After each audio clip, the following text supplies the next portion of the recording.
Yep, we are live streaming. Good. So welcome to everybody who's looking in. I hope you enjoy the meeting. It could be quite a long and interesting one. Right, Teresa, could you call the roll, please? Thank you, Chairman. Councillor Anscombe. Councillor Ashby. Councillor Askew. Councillor Atterwill. Councillor Bambridge. Here. Councillor Bate. Here.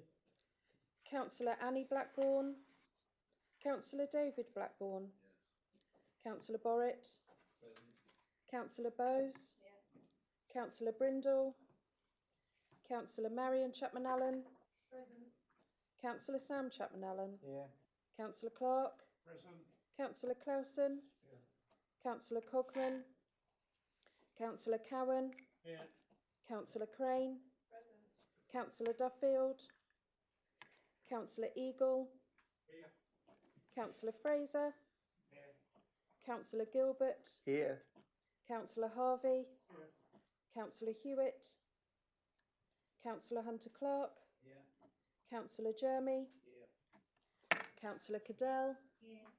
Councillor Kiddle-Morris. Here. Councillor Kybird. Here. Councillor Land. Here. Councillor McCambridge. Councillor Monument. Councillor Morton. Councillor Nunn. Councillor O'Callaghan. Councillor Oliver. Councillor Plummer. Here. Councillor Richmond. Councillor Suggett. Councillor Samantha Taylor. Councillor Sarah Taylor. Councillor Taylor. Councillor Terry. Here. Councillor Turner. Councillor Webb. Councillor Wickerson. Councillor Wilkin. Here. And Councillor Wilkinson. Here. Thank you, Chairman. Thank you. Are there any apologies, please, Teresa? Thank you, Chairman. We've received apologies from Councillor Annie Blackburn, Councillor Brindle, Councillor Cogman, Councillor Duffield, Councillor Morton and Councillor O'Callaghan. Thank you. Are there any more apologies, Councillor Webb? Do I see somebody else over to the right? No? Oh, right, thank you.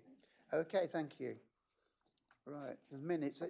Are members happy to agree the minutes of the meeting held on the 16th of January 2025 that can be found on pages 4 to 13 of your agenda pack? All those in favour? Anyone against? No? Fine, thank you. Declaration of interest. Do members have any interest to declare? If you find you have an interest in an item as we go along, please raise it there. Thank you. Right. The following statements apply to both the budget report at agenda item 4 and the council tax report at agenda item 5. In accordance with the Local Authorities Standing Orders England Amendment Regulations 2014, a recorded vote is now required at budget setting meetings. Members are reminded that if they are 2 or more months in arrears, they must disclose the fact or not vote on any item to set tax or any decision which may affect its calculation. I hope there isn't anybody here who is in 2 months arrears. Great, thank you. So item 4, budget, medium-term financial plan and capital strategy. So could I ask Councillor Phil Cowan, Executive Member for Finance, Revenue and Benefits, to present the report and then propose and quote the recommendations which can be found on page 14 of the agenda pack. Over to you, Councillor Cowan. Thank you, Chairman. Well, we have before us today the budget, medium-term financial plan and capital strategy for the years 2025 to 2026, all as contained within the papers before us under agenda item 4.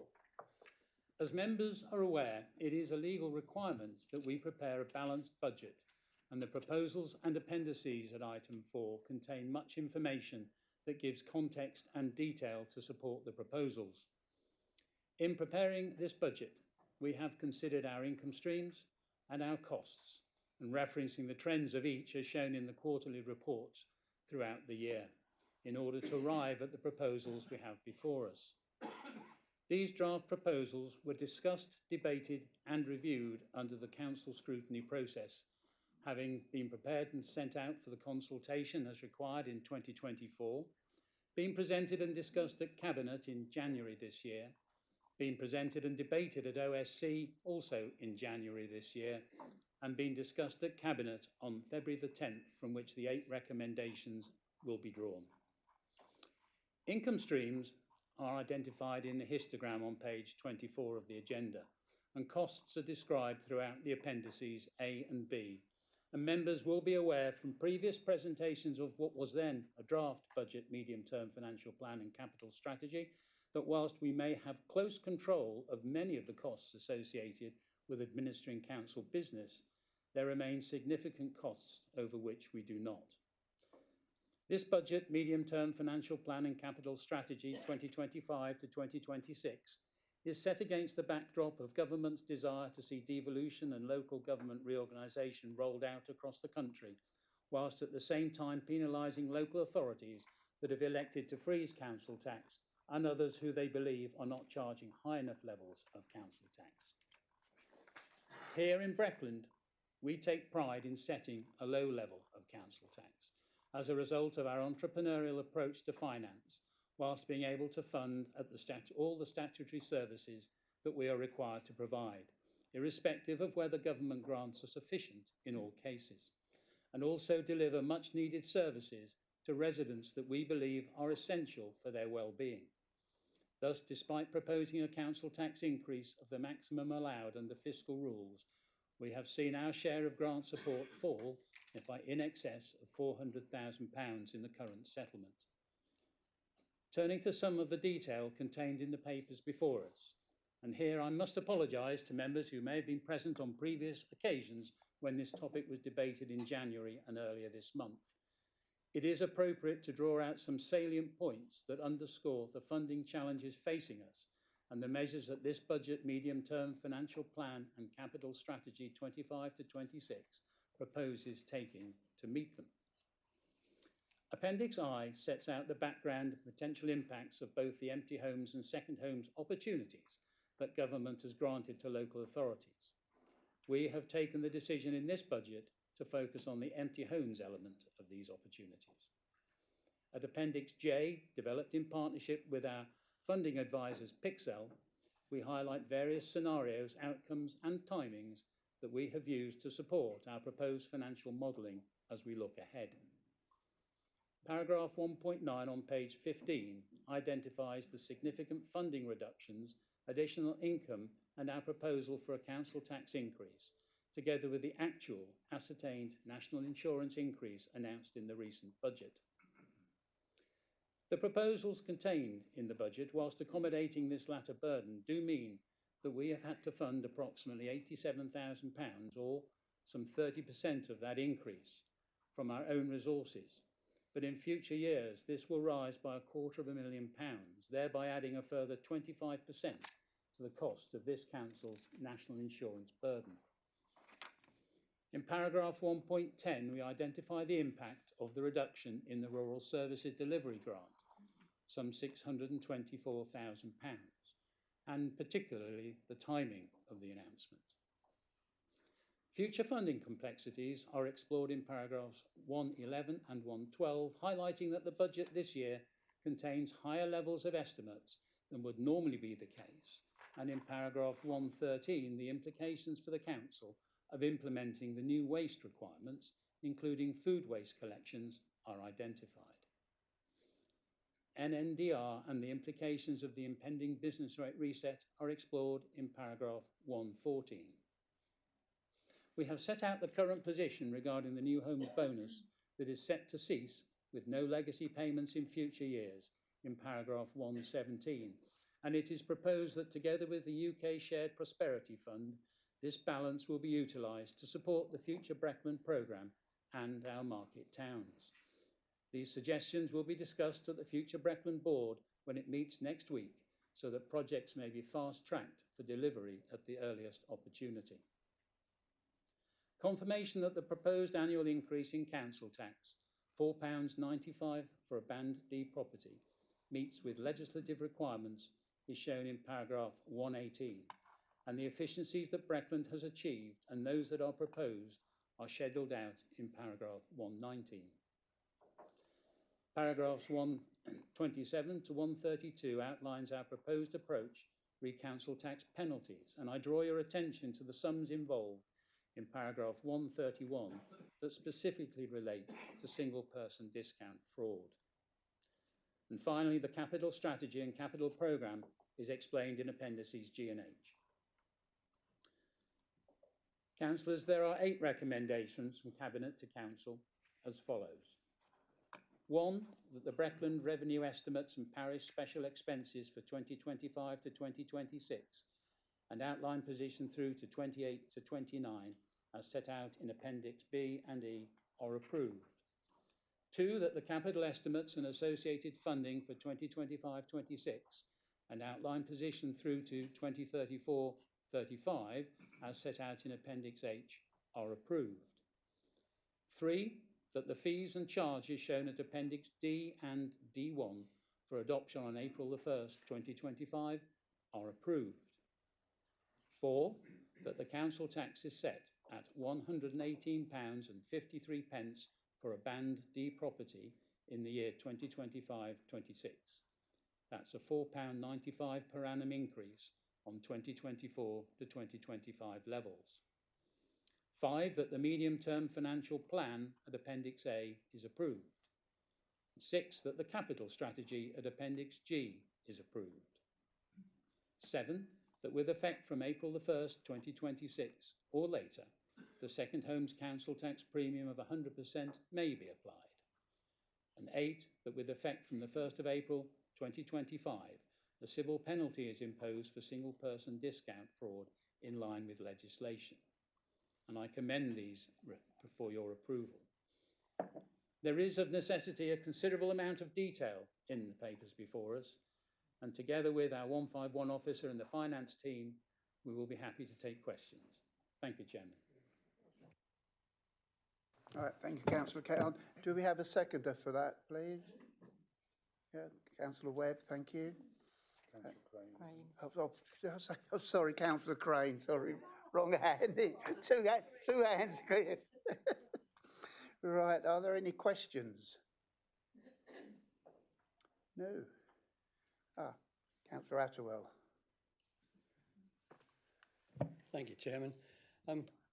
Councillor Cowan, could you just explain to me what this special figure is regarding the street lighting in Watton and other towns, and exactly what that's for, please, just for the benefit of the general public listening in? Thank you.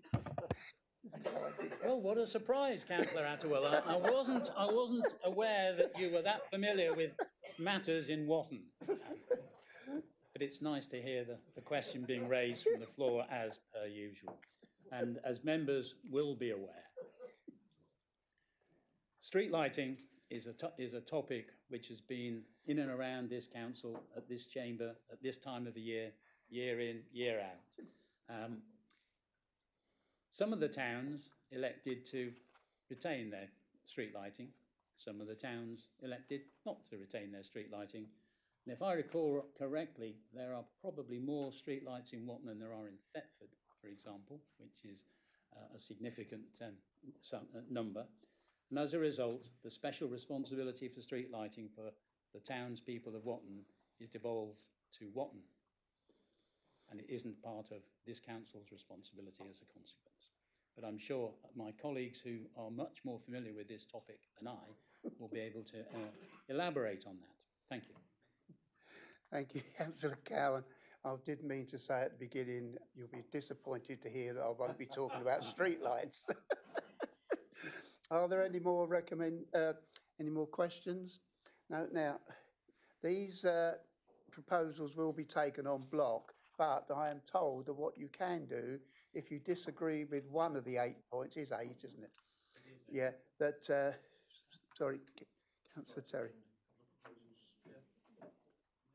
Right, sorry, I thought you was, yep, okay. Sorry, I'm new to this. Yes, we'd like to propose for amendments to the budget. Proposal A, the council amends the capital programme at Appendix H by increasing funding to support public realm improvements to Breckland market towns to 485,000 in 2025-2026 and 747,000. Yeah, 747,107 in 2026-27 by reallocating the 553,107,000 pounds in car park strategy capital funding and adding 250,000 pound from the new homes bonus underspend.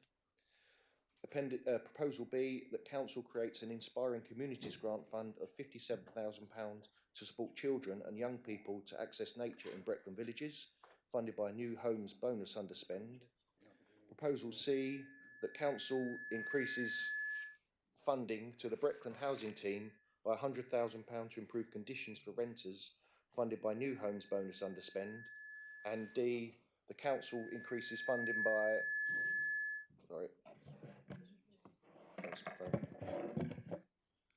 the council increases funding to address flooding by £150,000, funded by the new homes bonus underspend. The budget, by necessity, was prepared in advance of the government's decision of devolution and was acknowledged by the leader of Cabinet on the 10th of February. This decision has changed the landscape of decision-making here at Breckland, and these proposals seek to amend the budget to take advantage of opportunities arising from them changed landscapes. Thank you. Thank you, Councillor Terry. Is there a seconder for that amendment? Yeah. Yeah. Yeah, I'll go to, yeah. Yeah.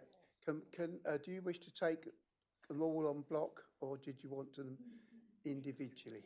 Individually. Right. See if there's a seconder for A. Right. Okay. Right. For A, recommendation A, do we have a seconder? Yeah. Councillor Taylor. So we need to go to a recorded vote. Is there any? Sorry. I was told this is going to be tricky. Would you like me to outline? Yeah. Sorry. Yeah. Okay, so we have a proposed amendment to the substantive motion. It's been proposed by Councillor Terry, seconded by Councillor Taylor. Councillor Taylor has the opportunity to speak now or at the end of the debate. At the end, yeah. And Councillor Cowan will have a right to reply as an amendment to his motion. It's up to debate. This is now the substantive matter to discuss.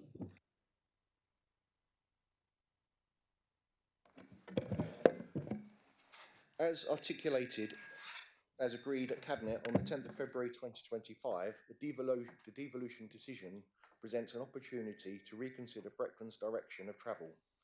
As a result, the £553,107 allocated to car park strategy in 2026-2027, Appendix H, could be reallocated so that our towns can be further supported in the immediate future. As has been discussed at council meetings over the past 18 months, our market towns will benefit from further investment to support business owners and to encourage greater visitor numbers to spend time and their money in our high streets. The works programmes associated with the Swaffham Historic Town public realm would be supplemented by works to the public realm in other market towns which have not recently benefited from public realm enhancements. This would prioritise market towns which have not benefited from works implemented in the public realm since 2022-2023 inclusive. So Proposal 1 therefore seeks to rename the Swaffham Historic Market Town Capital Row to Market Town Capital, while ring-fencing the current allocation for works in Swaffham. In addition to preserving the existing allocation, it further seeks the allocation of £250,000 to Market Town Capital in 2025-2026, funded by the new homes bonus underspend, and further the sum of £553,107 would be reallocated from the car park strategy in 2026-2027 to the Market Town Capital. In combination, this would result in adjustments to the capital programme as follows.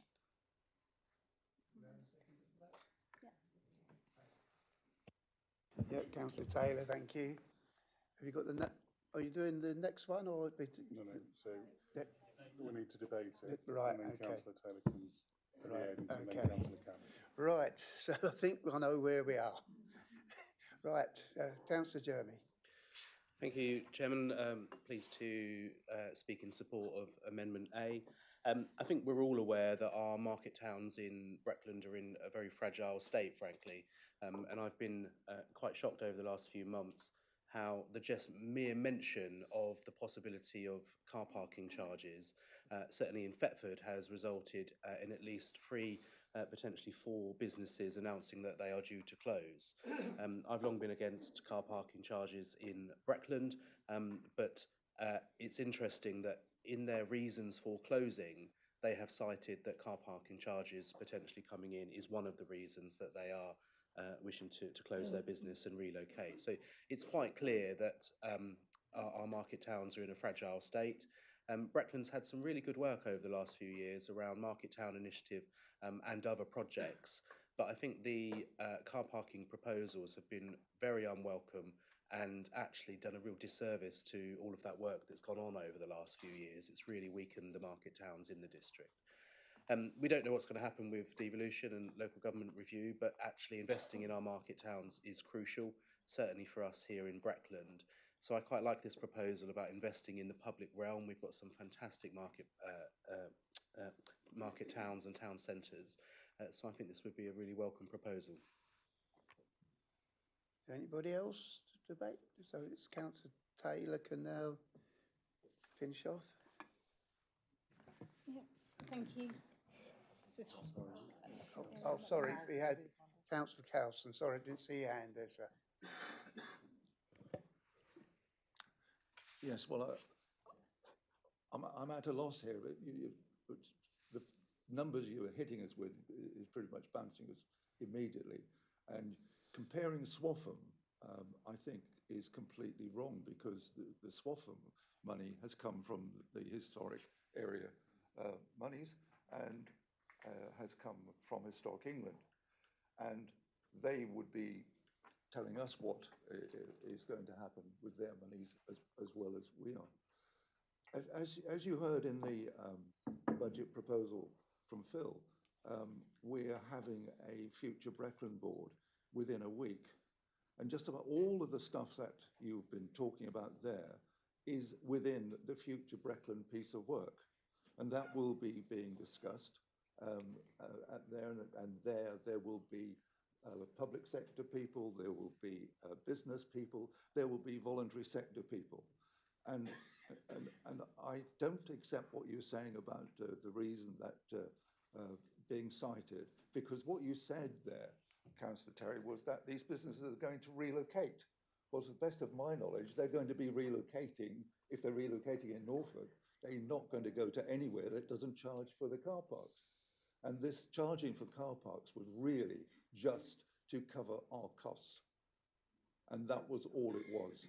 And I think what's been put out in social media and everything else has been a complete disservice to this council in what it was trying to do. So I'm afraid I will not be supporting your amendment. Thank you. Councillor Kyabird. Thank you, Chairman. Had the government not removed our rural delivery grant of 624,000, we could have, of course, had more opportunity to invest in other areas. But I think I can't support this amendment because it only benefits towns. It doesn't benefit our rural communities. So I'm afraid I'm against it. Anybody else? So it's now Councillor Taylor. Thank you. So a few things. I think there's just a bit of a fundamental misunderstanding. So there is no comparison with Swaffham. What we're confirming is that we are continuing to respect that funding that's in for the Swaffham Heritage Works, and we are reinforcing the fact that that continues to be ring-fenced with this proposal. What this does is it acknowledges the fact that at last cabinet, excuse me, the leader paused the work on the car park strategy, specifically citing devolution. Therefore, that gives us an opportunity to reallocate the car park strategy funding for next year. And the proposal is, in fact, to enable the work that is proposed within the future Breckland work. It actually enables the work to be done on the ground. and could offer more certainty on that, particularly given decisions at county, for example, with regards to releasing additional funding. Excuse me. With respect to wider funding, while the Rural Services Delivery Grant has been cancelled, the total grant's income is significantly higher due to the Extended Producer Responsibility Grant. While there are targets associated with that, it's not ring-fenced, so it is up to the council how to spend it. But I think that is a bit of a distraction on this particular matter. The proposal at A, that recommendation, seeks to, it is without prejudice to any existing work. It seeks to build on that good work that is continuing to be delivered. It recognises the fact there's ongoing work at present within Dereham, and that there is a need for similar work within Watton and Thetford in particular, but that isn't to exclude other towns. We know that there's a lot of conversation within the council about the need to enhance our high streets because there are effects across Breckland realised through that. So I would sort of disagree with the position that this doesn't benefit our villages when the council has a position that by enhancing our high streets we do provide greater security for employment and the like, which benefits more widely. So that is hopefully helpful just in terms of disentangling some of that. I wanted to be really clear, this does not prejudice anything going forward that is already existing. It is seeking specifically to enhance that work. It doesn't prejudice the existing reserves position. It maintains that. It is a simple reallocation of the underspend associated with the new homes bonus and the reallocation of the car park strategy fund. Councillor Cowan. Oh, sorry. No, Chairman, point sorry. of information under Standing Order 11.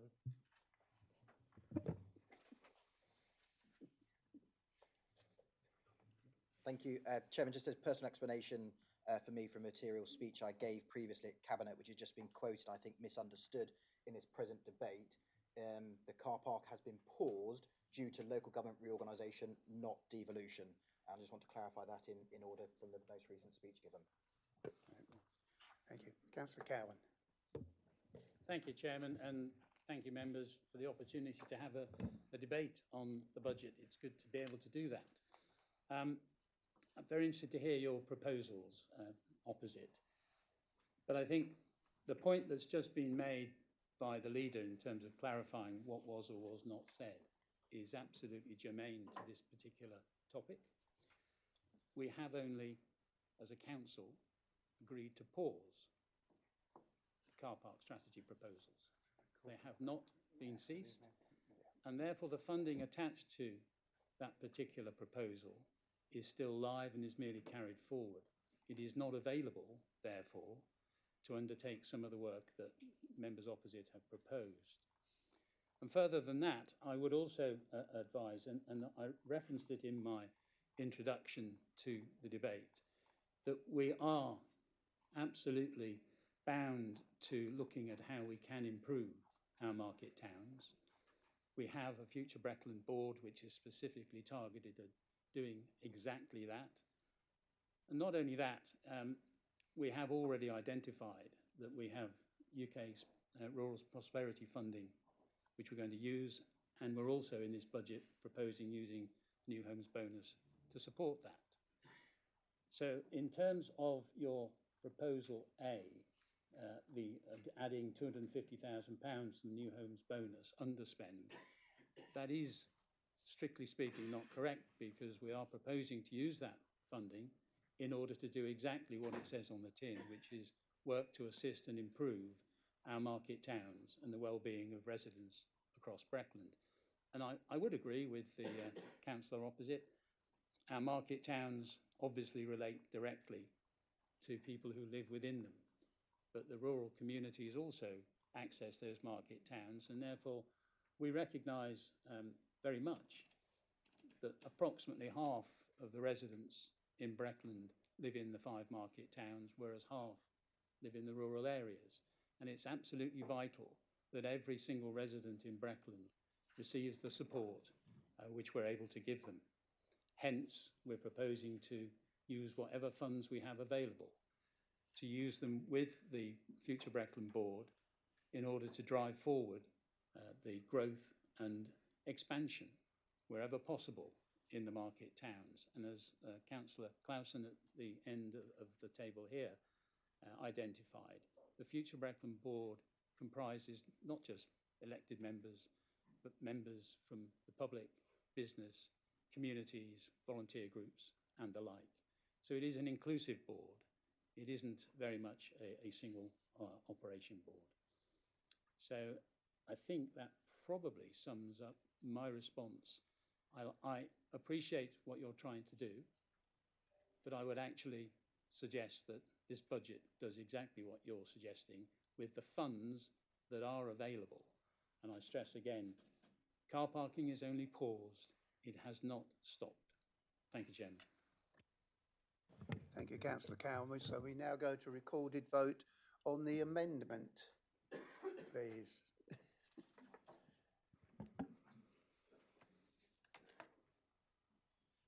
Thank you, Chairman. I will read out each name, and if you could let me know whether you're for or against or abstain for this amendment. Thank you.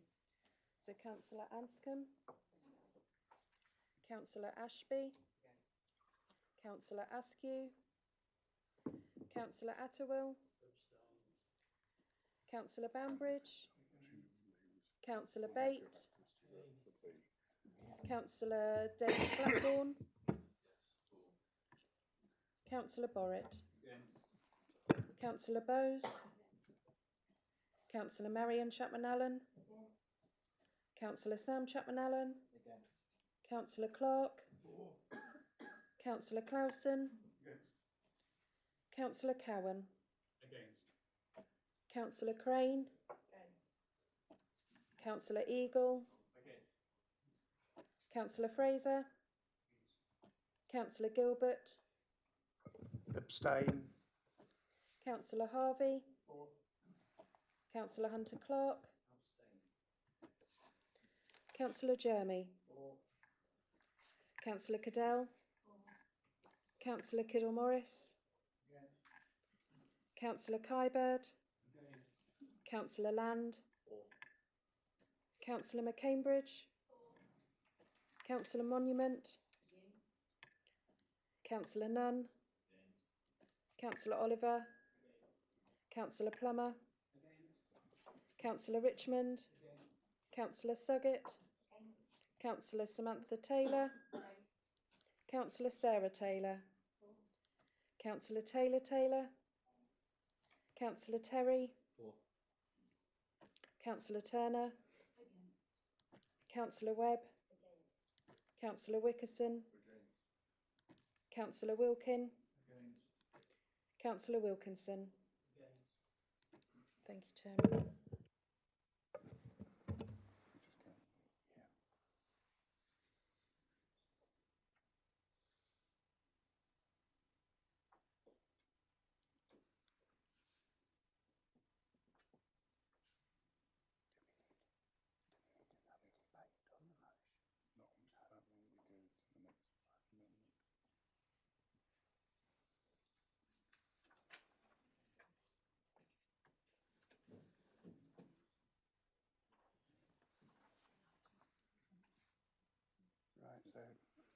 So the vote was 4, 9, against 27, and abstain 4. The amendment is lost. So now what do we do? We now go back to Councillor Yeah, Terry Terry. for Amendment B. All right, Amendment B, Councillor Terry, Thank please. you, Chair. This is our second amendment, supporting to villages. This budget is silent on provisions for children, young people, teenagers with play and nature. While Breckland manages and maintains some play areas, young people in our towns and villages can lack places to spend their leisure time, and access to nature is inconsistent across the district. Proposal 2 seeks to redress this omission by making available a one-off Inspiring Communities Grant Fund in 2025-2026 of £57,000. Grants awarded should support the provision of services for children and young adults for improved access to nature in Breckland villages, funded by the New Home Bonus Underspend. Our children are our future, and we must ensure that they have the resources to grow, learn and connect with the natural world. This additional £57,000 grant will bolster our children's support services and provide greater access to nature, which is essential for their physical and mental well-being. Although we'd like to allocate more, this would be a step in the right direction to ensure our young residents have the opportunity they deserve. Thank you, Councillor Terry. Do we have a seconder for that motion? Councillor Taylor, did you wish to speak now or at the end? At the end, right. Are there any comments, questions? Councillor Wilkinson. Thank you, Chairman. Yeah, I do believe we are doing the services for young children and young people. Breckland Council already sponsors a big organisation that's helping young people across our district and in particular across Norfolk as well. And that's also backed up by the County Council. So I couldn't, I am for young children. I do advocate young people, but we are doing what we can already, and I believe that 57,000 would only go on administration and trying to find people to deliver these projects, what they've mentioned about going into woodlands and exploring the countryside. Thank you, Councillor Wilkinson. Councillor Ashby, please. Thank you very much, Chair. So this proposal sits squarely with my portfolio through Inspiring Communities. And I have to say I'm disappointed that this is the first time I'm hearing anything about this proposal. I'd also like to think that as a portfolio holder and member that I'm approachable to all members, irrespective of their political colour. And a good idea is a good idea irrespective of the political colour the person is wearing. And I'd like to think all members agree with that too. As Councillor Wilkinson has correctly said, we're supporting the YAB with regards to youth provision. We're supporting the Cup of Tea with regards to youth mental health and well-being. We've got the mindful towns and villages. I'm passionate, as I've said in this forum on numerous occasions, about youth provision, which is why we're doing what we're doing in Attleborough, which is why we're supporting what we're doing in Watton, which is why we're looking to provide further support in Dereham. The proposal, in my opinion, seems to be very political. If the proposal was serious, I'd have liked to have a conversation much earlier about whether there is an actual demand. I cannot support this amendment because there is no robust evidence underneath to support what is taxpayers' money. So I'm sorry about that, but I would have very much welcomed an earlier conversation as this sits within my portfolio. Thank you. Anybody else? So it comes to Councillor Taylor to... Please. Thank you. So while the potential for earlier discussions is mentioned in most council meetings, it is of course in the gift of every councillor to bring amendments or motions forward, regardless of previous conversations. I think there is an opportunity here to just reflect on, while there is work going on, the Inspiring Communities priorities are, as you've just said, Councillor Ashby, focused on mental well-being, community cohesion, and this proposal seeks to use a small amount, but recognising the potential through that match funding provision to do more. So that underspend is really significant within the new homes bonus. As you know, Councillor Wilkinson said, you're doing everything. Well, actually, there is an opportunity to do more. We've identified that we could do more. Norfolk Community Foundation provides a bridge for that matching loans for the Inspiring Communities work currently. So the opportunity is already there through that mechanism to minimise spend regarding administration. This seems to me a really quick, simple process by which more support can be provided to our villages for young people and children within those areas. The mechanism already exists. The funding is relatively small, but we can make it go far by virtue of it being associated with small impacts. Thank you, Councillor Taylor. Councillor Cowan, to sum up. Thank you, Chairman. Thank you, members, for, again, an interesting discussion. Now, I'm a rural member, as all of you will know, and I think the vast majority, in fact, all of my rural villages that have play equipment and play areas have that play equipment and play areas owned, managed, insured by the rural communities in which they're located. And some time ago, this council took the decision to do various things, for instance, offering public conveniences to towns if they wish to take them on, play areas to villages and towns if they wish to take them on as well. In recognition of the fact that those communities at the heart of Breckland who have a need probably understand them at that granular level better than the district council may. And as a consequence, I find it difficult to understand a lot of the debate that we've just been having when I've heard portfolio holder and Councillor Wilkinson behind me talking about what is done by Breckland for Breckland residents of a certain age. And those people obviously at the moment do not have the ability to vote for us yet. We still look after them. We also offer green community grants. But most importantly, I think we need to recognise that the budget looks at all aspects of council business and tries to allocate funding accordingly. And the Inspiring Communities budget, which is in the gift of every councillor here to look at and make representations about, is already there. And we offer grants. And if you recall at the beginning of my presentation, I spoke about our statutory obligations and our discretionary obligations. And our discretionary obligations actually go to the heart of the Inspiring Communities proposals. And those Inspiring Communities opportunities that are around are there for people to bid into, for community groups to bid into, for villages to bid into. And our team will analyse those every quarter and look at the veracity of those requests. And eventually we deliver significant funds through that programme. So I'm afraid I can't really support this amendment because I firmly believe that we actually undertake all of this at the moment. But we undertake it in the context of the overall budget for this council. And I believe that we're doing what we can, the best possible way for the majority of people within Breckland. And therefore, I would rest my case at that. Thank you, Chairman. Can she speak afterwards? No. That's okay. No, it's finished now. Yeah. Should have been, yeah, Go to I mean, vote. should have been a bit quicker.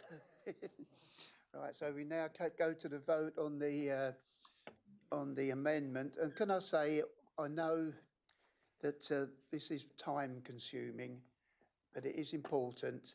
And I thank everybody for your patience as we go through what is a long and at times thought-provoking period. So thank you. Can we go to the vote, please, Teresa? Thank you. Thank you, Chairman. So again, if you could let me know for, against or abstain. Councillor Anscombe? Councillor Ashby? Councillor Askew? Councillor Atterwell? Councillor Bambridge? Councillor Bate? Councillor David Blackburn? Councillor Borrett? Councillor Bowes? Councillor Marion Chapman-Allen? Councillor Sam Chapman-Allen? Against. Councillor Clark? Councillor Clausen? Councillor Cowan? Against. Councillor Crane? Councillor Eagle? Councillor Fraser? Councillor Gilbert? Abstain. Councillor Harvey? Councillor Hunter-Clark? Councillor Jeremy? Councillor Cadell? Councillor Kiddle-Morris? Councillor Kybird? Councillor Land? Councillor McCambridge? Councillor Monument? Councillor Nunn? Councillor Oliver? Councillor Plummer? Councillor Richmond? Councillor Suggett? Councillor Samantha Taylor. Councillor Sarah Taylor. Councillor Taylor Taylor. Councillor Terry. Councillor Turner. Councillor Webb. Councillor Wickerson. Councillor Wilkin. Councillor Wilkinson. Thank you.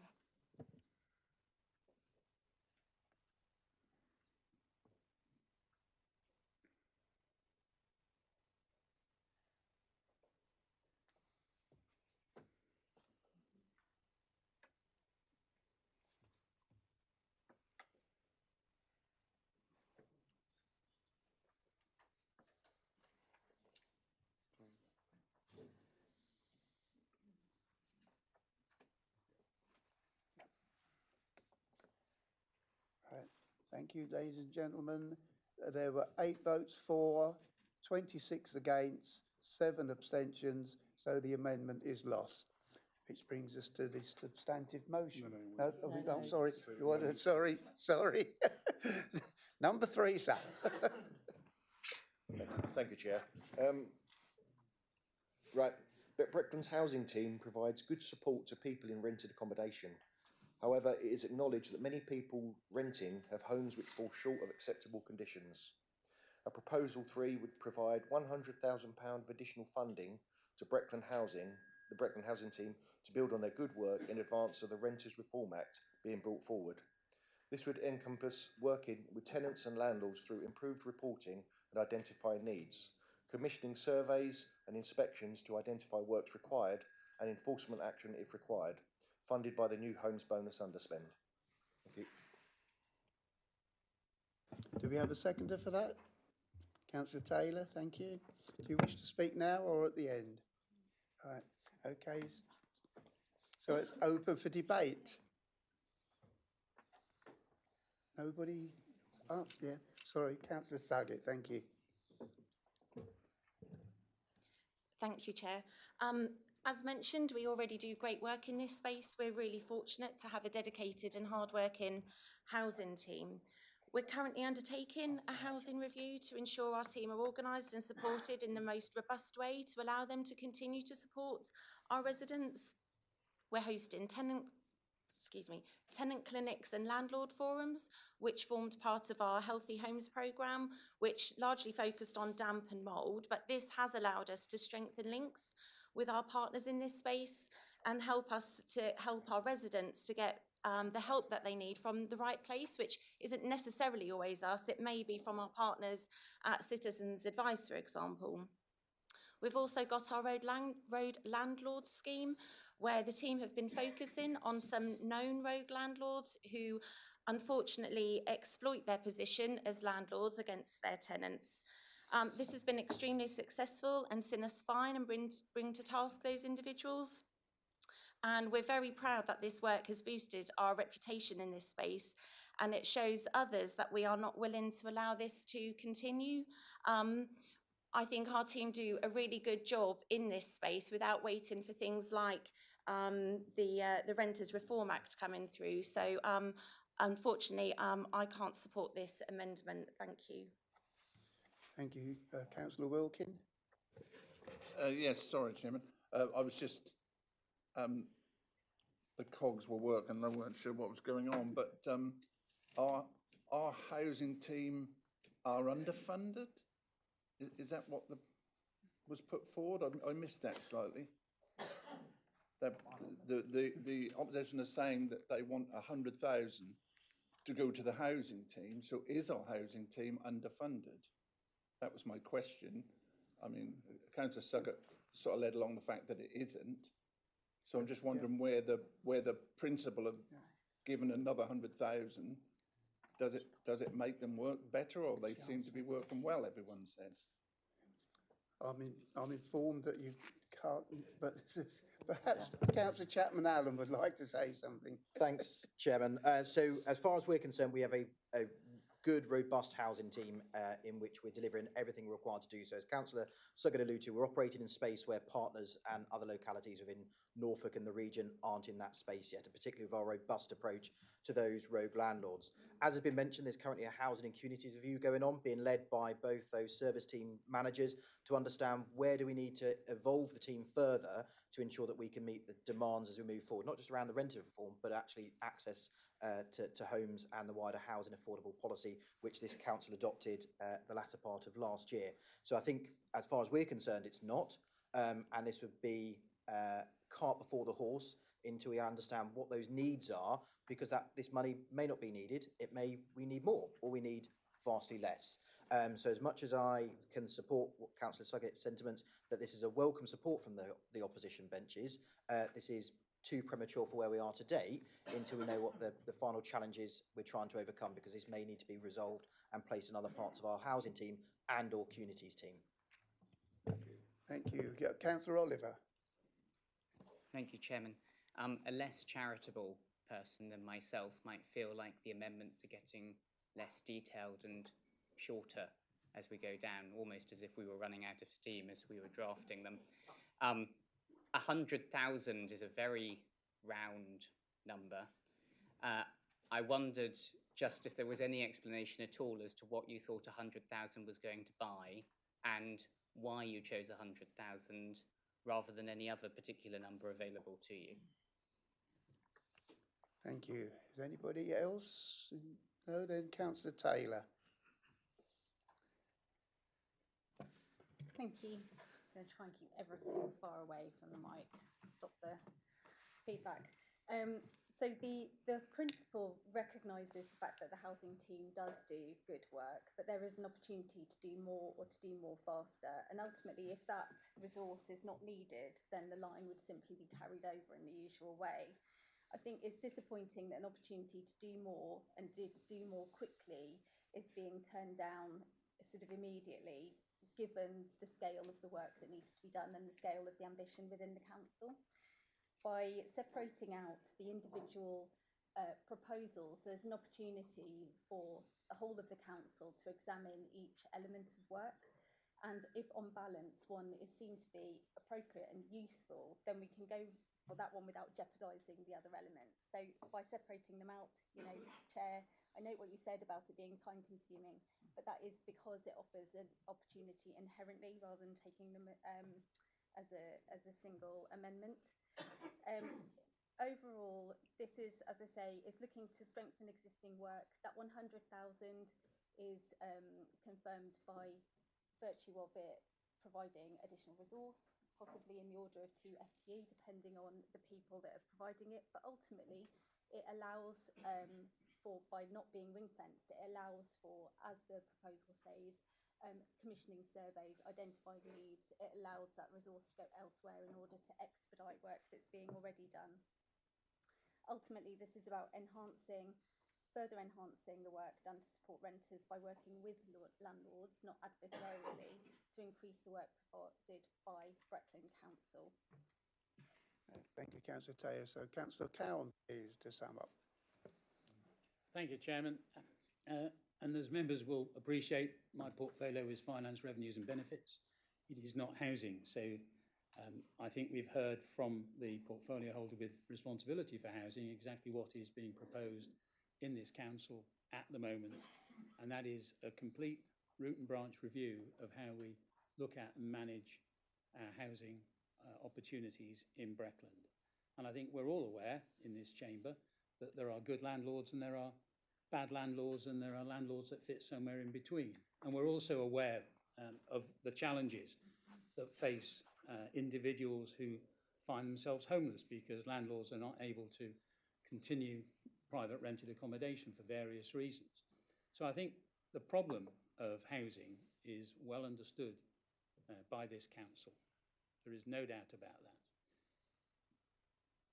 The budget proposals that I've tabled thus far talk about how we might use our new homes bonus. And we've explained that in partnership with the funding from the UK Share Prosperity Fund, we're looking at how we can enhance, develop and improve our market towns across the district. And whilst there are clearly some private rented properties and accommodations in our rural areas, the vast majority of them sit within our market towns. So I don't see this being a mutually exclusive element. I do believe, however, that having heard from the portfolio holder that the proposal before us with this amendment is actually premature. If we are currently undertaking a thorough review of how we undertake our housing portfolio and everything that that encompasses, I think it is far better that we conclude that review, identify what the challenges are within it, look at the opportunities that it provides, work with partners and agencies not part of this council but working with us in order to deliver the best possible housing outcomes. And that hasn't concluded yet, and therefore I think it is inappropriate to throw money at a system which A, has not been proved to be broken, or if it is broken, has not been shown to be appropriately altered. So I can't support this motion, I'm afraid. I understand the logic behind it, but please rest assured that I and my colleagues are actually doing what we can to do exactly what you're requesting, which is to review and analyse the housing problem that this council currently has with various landlords, private and public. Thank you. Thank you, Councillor Cowan. So we go to the vote, please, on the amendment. This is on the amendment. Thank you, Chairman. Councillor Anscombe? Councillor Ashby? Councillor Askew? Councillor Atterwill? Councillor Bambridge? Councillor Bate? Councillor David Blackburn? Councillor Borrett? Councillor Bowes? Councillor Marion Chapman-Allen? Councillor Sam Chapman-Allen? Councillor Clark?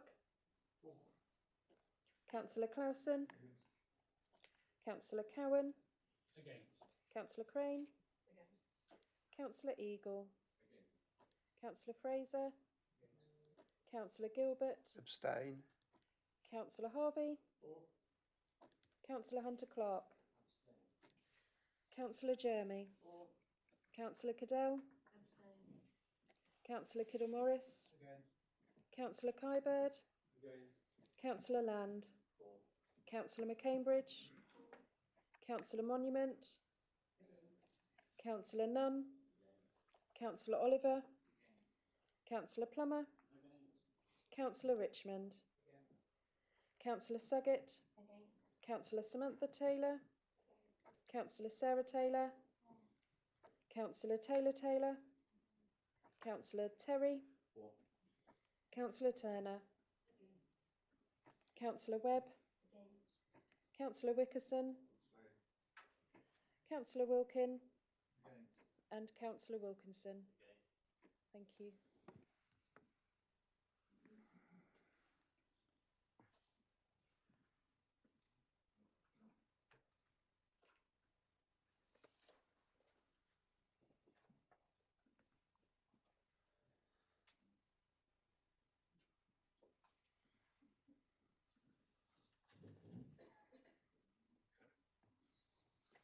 Right. The votes for the amendment 8, against 27 and abstain 6. That amendment is lost. So we go back to Councillor Terry. 3-0. The last one, I hope. Right, Breckland Council has to respond to successive flooding issues across the district in recent years. It has been reported that flooding issues have been challenging to resolve due to land ownership queries or slow progress by third parties. While these legal issues are wrangled, residents suffer from flooding which is not addressed. A proposal is to allocate £150,000 in 2025-2026 to enable remedial action to be taken on drainage ditches and drains, without prejudice to the landowner where applicable, to reinstate infilled historic drains or to clear existing drains. Thank you. Thank you. Do we have a seconder for that? Councillor Taylor, do you wish to speak now or at the end? Right. It is open for debate. Yeah, Councillor Eagle. Thank you, Chair. While I agree with what they the suggestion of what they want to achieve, I think it will actually cost us money in the long run, because we must remember that the overwhelming majority of people with riparian rights are diligent and do make the effort to maintain their ditches, keep them clean, and not necessarily for their benefit when it flows through part of their land, but for the benefit of their surrounding neighbours and people further upstream. So what we're basically saying is we're going to pay out for those people who have failed to do their riparian rights. How does that look to a neighbour that has then spent their money doing something? And I think it will backfire enormously and end up costing far more money. I will agree, though, if it was done, it would save me jumping in and out of dikes sometimes with a chrome, but there we go. Councillor Banbridge. Thank you, Chairman. This is a complex issue, and as most of you know, I do spend a great deal of time looking at drainage across the district and elsewhere, and I give a report to scrutiny very regularly on it, including the last scrutiny meeting, and indeed there is one already in place for the next. This council does already deal, of course, with the results of flooding by various forms, and flooding comes from all sorts of areas, and we should of course give it attention, but I can't see where this £150,000 can be reasonably spent in the modern way. I mean, I agree somewhat with what Councillor Eagle has said. Flood comes from many sources, not least, I have to say, in an area like Breckland, from the sky. And I can't see where £150,000 can do that. This council does already support internal drainage boards across the district to the extent, I think, of £87,000 from the figures that were given to us in this report that we have. We already support as a council the Norfolk Strategic Flood Authority, which deals with all sorts of flooding and is dealing and will draw upon us, no doubt, for some funding as it goes on, as indeed it draws from everywhere else. If you want me to tell you where flooding comes from, I can tell you, but I'm sure you don't want to be bored with all that in this meeting. Thank you. Okay, Councillor Saggett. Thank you, Chair.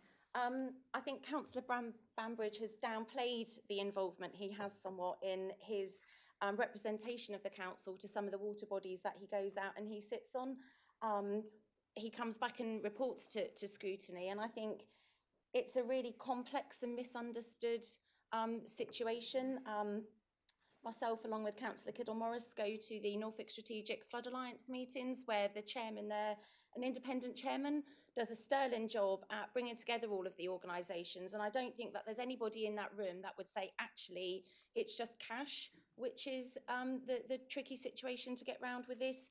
It is landowners, it is different organisations. I know in Durham we've had the deliberation over who owns a piece of land, whether it's national highways, local highways, who can access it, when can they access it, providing easements. Not all of these things are something that actually putting some just money towards it. There's got to be some co-option and some goodwill amongst other people in those spaces to be able to all want to achieve the same outcome. We are already in this space somewhat with our rural business advisor who goes out to seek support with some of our local rural businesses. He is doing a sterling job at looking around what different challenges we've got with those landowners, ditches, maintenance, etc. We're trying to learn from what South Norfolk are doing with their ditch walking officers at South Norfolk, and we are working up a proposal ourselves for our own internal officer. We don't know what that's going to look like yet, which is why we're still in the process of working that up and trying to learn what we can from South Norfolk. But I'm sure with the support from the Chairman of Overview and Scrutiny, we would be happy to bring that to them when we've got something which is more ready and substantive. But I cannot support this at the moment because I think, again, with the previous one, I think it's just got a bit more detail to work through, and I think it's a bit premature. Thank you, Chair. Councillor Taylor. Thank you, Chairman. Just to follow on from what Councillor Suggett just said, yeah, when it comes to flooding, the way that you resolve it isn't always financial. I know that in Outerborough, where we have had substantial flooding, there has been huge significant costs incurred by the multi-agency team, and Breckland obviously did play a part in that and done everything that they could and have supported with officers, whether it was the communities team that were on the ground immediately after that, the housing team doing emergency accommodation, or whether it was senior management like Rob coming and attending our flood forums at every single step of the way. Breckland was there. At the moment, there is funding. The funding's been secured. DEFRA and Norfolk County Council have it. Unfortunately, the landowners upstream are where the buck has stopped. And unfortunately, when that occurs, it doesn't matter how much money that we allocate to something, it's not going to be resolved. So in this case, there is actually plenty of money, but the inability to do it. So I don't think necessarily throwing money at something is going to solve the problems. Right, thank you. Is there anybody else? If not, we will go to the vote, please. Oh, sorry, jumping ahead of myself, Councillor Taylor. Yeah, I want the break as well. Dear. Right, who knew democracy was so wearing? Right, so basically this is just to reinforce the fact there is no dispute that there is good work done within Breckland. What is in, I suppose, dispute, because it's our residents' perception, is the pace at which things are delivered, which is why this proposal frames this in terms of drainage ditches and drains specifically being cleared or reinstated without prejudice to the landowner. We know that that's possible, particularly in areas like my own ward, where there are any number of unadopted ditches which are entirely filled with debris from adjoining trees. This is a very real issue which we can deal with at a local level through things like the ditch walking officers, which falls potentially out with the remit of the Strategic Flooding Alliance, because it's localised in its nature. So yes, water falls from the sky, that is not contested. However, if the local provision is not there and is not maintained, which we know for a fact there are areas which are not, then our residents pick up the pieces, sometimes literally. It is an opportunity not to maintain the status quo, again, to do more and to do more faster for our residents. The opportunity through the new homes bonus to spend the underspend, which would otherwise be simply sent to reserves, gives an opportunity to reinforce the work that's already proposed and get it delivered for our residents more quickly. Councillor Cowan, please. Thank you, Chairman. The new homes bonus is getting a real hammering, I can see. What a shame that it won't be there next year, or the year after, or the year after that, because government has chosen to cease it. It seems to me that it's an easy win with that kind of funding to be able to allocate and reallocate to different sources of stress, pressure, tension within a district, which actually is what we're saying we're doing. The whole of this budget is looking at what resources we have. And if you recall, I start off by talking about our income streams, because as all of us who run households will understand, you can't just throw money at stuff. You have to have some income in order to spend it. So we look at our income streams, we look at our costs, we look at the cost pressures, we look at who else in the district, in the county, has a responsibility to do certain things. And guess what? This district council, like all other district councils, isn't responsible for everything that happens. There are others, individuals, organisations, businesses, and other authorities who have a responsibility. And if I use another analogy, it feels to me like we're talking about a piece of string here. That we have an awful lot of ditches, we have an awful lot of water courses, we have an awful lot of pressure and tension in the system in Norfolk, let alone Breckland.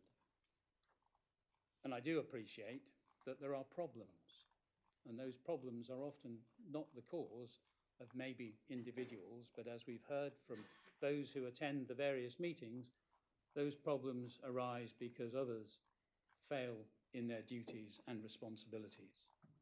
And those riparian rights and responsibilities are not generally accepted or known by those who should. And as a result of that, we have problems. My suggestion here actually is that if we do believe that there's an additional role or roles that this council as a district authority might undertake, I would suggest that maybe that's a topic which scrutiny could look at, as I think Councillor Suggett suggested, and look at how we might work with other agencies, drive the agenda with other agencies as far as we can, and use individuals' experience, such as we've heard earlier, to actually step up and make others literally step up to take on those roles and responsibilities. I'm afraid the New Homes Bonus will be used to support communities, will be used to support our towns if you adopt our budget proposals. I've told you, Councillor Cow, you've got your 3 minutes up. Have I got my 3 minutes up? Good Lord, how interesting. So, to conclude, we already undertake work related to emergency measures, as you've heard from Councillor from Attleborough, and we do it whenever there's a problem. So I can't support this particular amendment. Thank you. Thank you. Right, so now we come to the vote on the amendment, please. Yeah, yeah, I think so. Thank, Yes, you are. Yeah. thank you, Chairman. Councillor Anscombe? Councillor Ashby? Councillor Askew? Councillor Atterwill? Councillor Bambridge? Councillor Bate? Councillor David Blackburn? Councillor Borrett? Councillor Bowes? Councillor Marion Chapman-Allen? Councillor Sam Chapman-Allen? Against. Councillor Clark? Councillor Clausen? Councillor Cowan? Councillor Crane? Councillor Eagle? Councillor Fraser? And Councillor Gilbert? Abstain. Councillor Harvey? Councillor Hunter-Clark? Councillor Jeremy? Councillor Cadell? Councillor Kiddle-Morris? Councillor Kybird? Councillor Land? Councillor McCambridge? Councillor Monument? Councillor Nunn? Councillor Oliver? Councillor Plummer? Councillor Richmond? Councillor Suggett? Councillor Samantha Taylor? Councillor Sarah Taylor? Councillor Taylor Taylor? Councillor Terry? Councillor Turner? Councillor Webb? Councillor Wickerson? Councillor Wilkin? And Councillor Wilkinson? Thank you.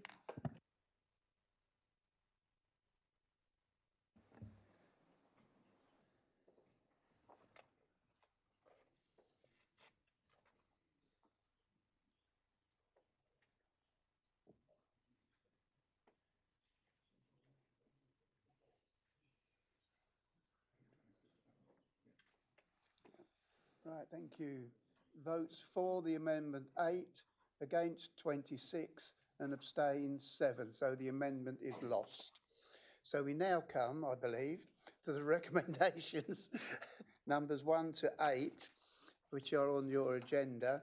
Now I'm told that if you support them all, obviously, or against, but, you know, fine, just say for or against, but I'm told that if you are against one of them, then if you just say for accept those or against accept those, and a note will be taken by the committee clerks. You're doing them on block, Chairman. Yeah, we're taking the whole lot on block. Yeah. Okay, so over to you, Teresa.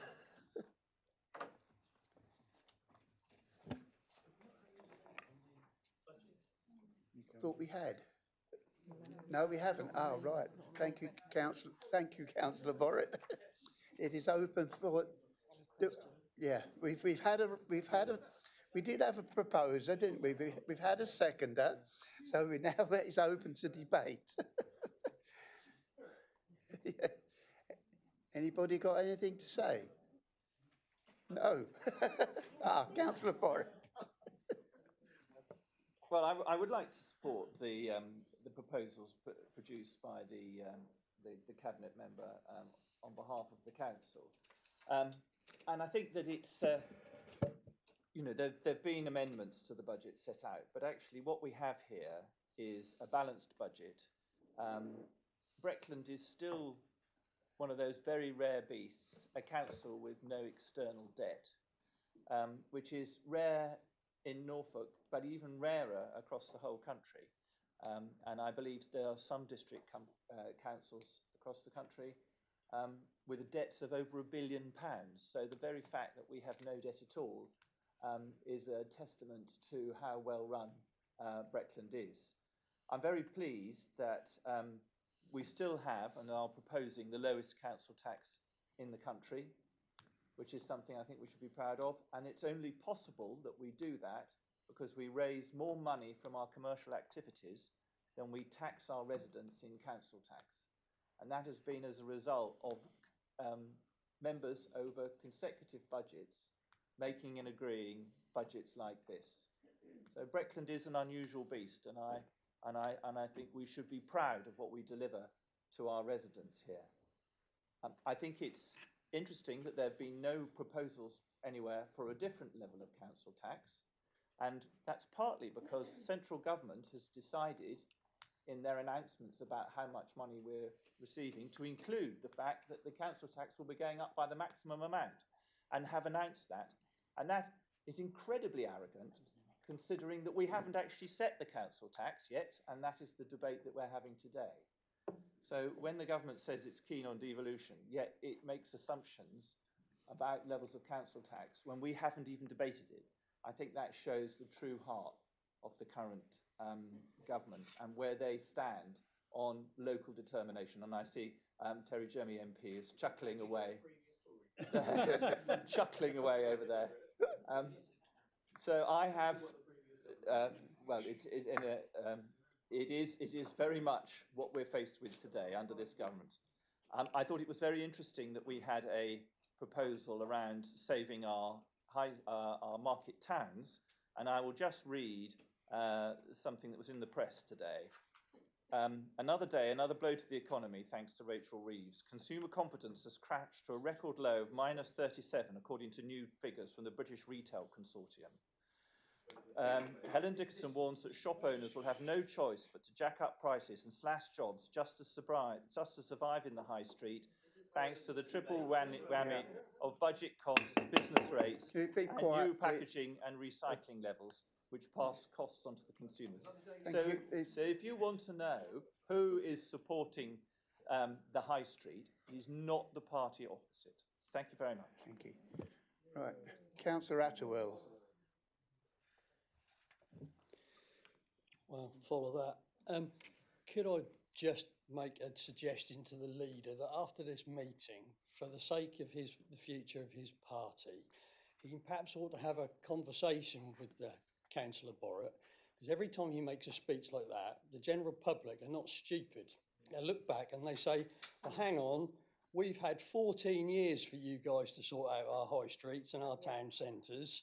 Where were you? So I would respectfully suggest a period of reflective silence, Councillor Borrett, on that issue. There are challenges in this country for all parties to come together, work together, meet those challenges and improve the lives of the local people. We don't need that kind of dross coming from you, frankly, Mr. Borrett, in this chamber. Thank you. I hope tempers will die down a little bit, please. And I'm told, Councillor Borrett, that you've had your speech and you are not allowed to come back again. I would just like to say that if it's down to personal abuse, you are not allowed to come back. Lost the argument. Can I switch his mic off? Thank you. Right, does anybody else have anything to say? Councillor Wilkinson. Yeah, thank you, Mr. Chairman. I think the point is that it's what we are doing in Breckland, this council is doing for its residents of Breckland, and that's what Councillor Borrett was trying to get across. Whatever happens nationwide, Breckland has been here for decades, looking after its residents with the lowest council tax in Norfolk and possibly in the country, and without cutting services and actually increasing services.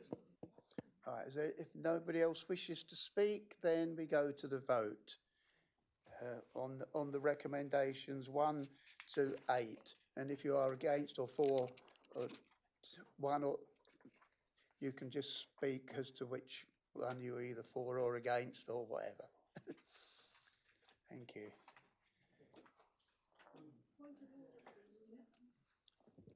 Yeah. I have informed the Cabinet member. Item 8, should not the word fraud be in after single person discount? Otherwise it doesn't read what it's meant to say.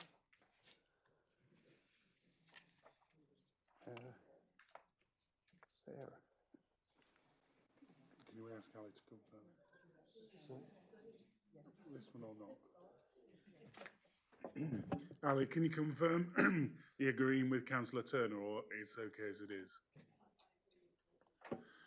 Would Councillor Turner mind proposing that as an amendment to the recommendation, please? Sorry, Chamber. I did consult with my colleagues as well.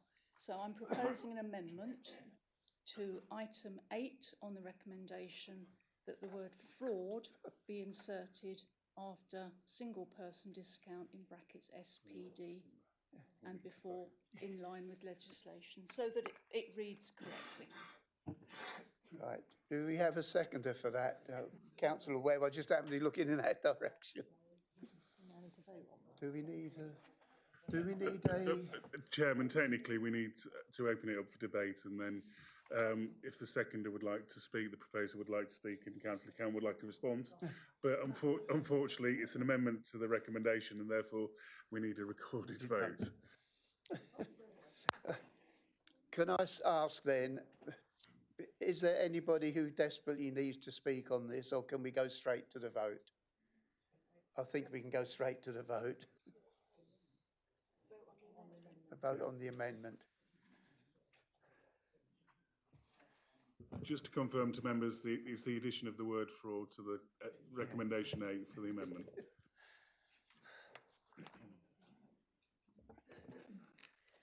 Thank you, Chairman.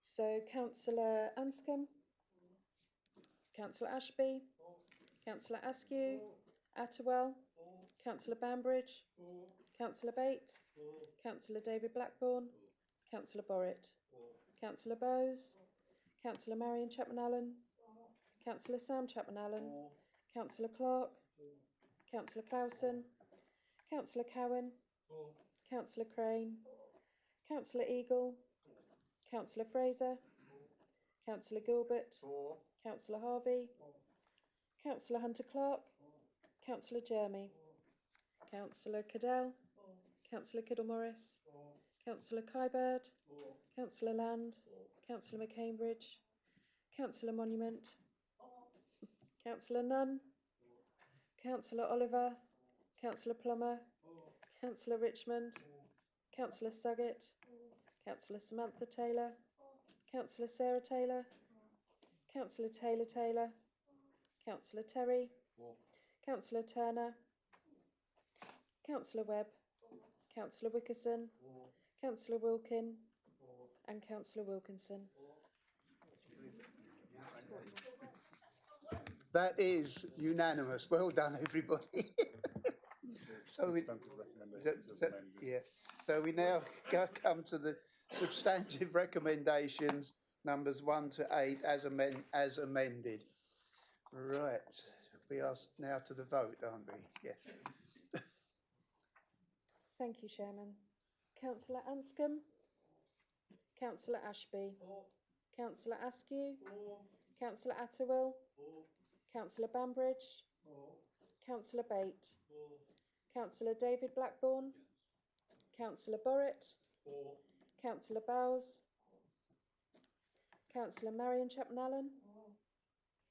Councillor Sam Chapman-Allen. Councillor Clark. Councillor Clausen. Councillor Cowan. Councillor Crane. Councillor Eagle.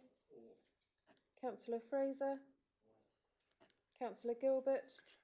4, apart from number 1. Councillor Harvey. Councillor Hunter Clark. Councillor Jeremy. Councillor Cadell. Councillor Kiddle-Morris. And Councillor Kybird. Councillor Land. Councillor McCambridge. Councillor Monument. Councillor Nunn. Councillor Oliver. Councillor Plummer. Councillor Richmond. Councillor Suggett. Councillor Samantha Taylor. Councillor Sarah Taylor. Councillor Taylor. Councillor Terry. Councillor Turner. Councillor Webb. Councillor Wickerson. Councillor Wilkin. Councillor Wilkinson. Thank you.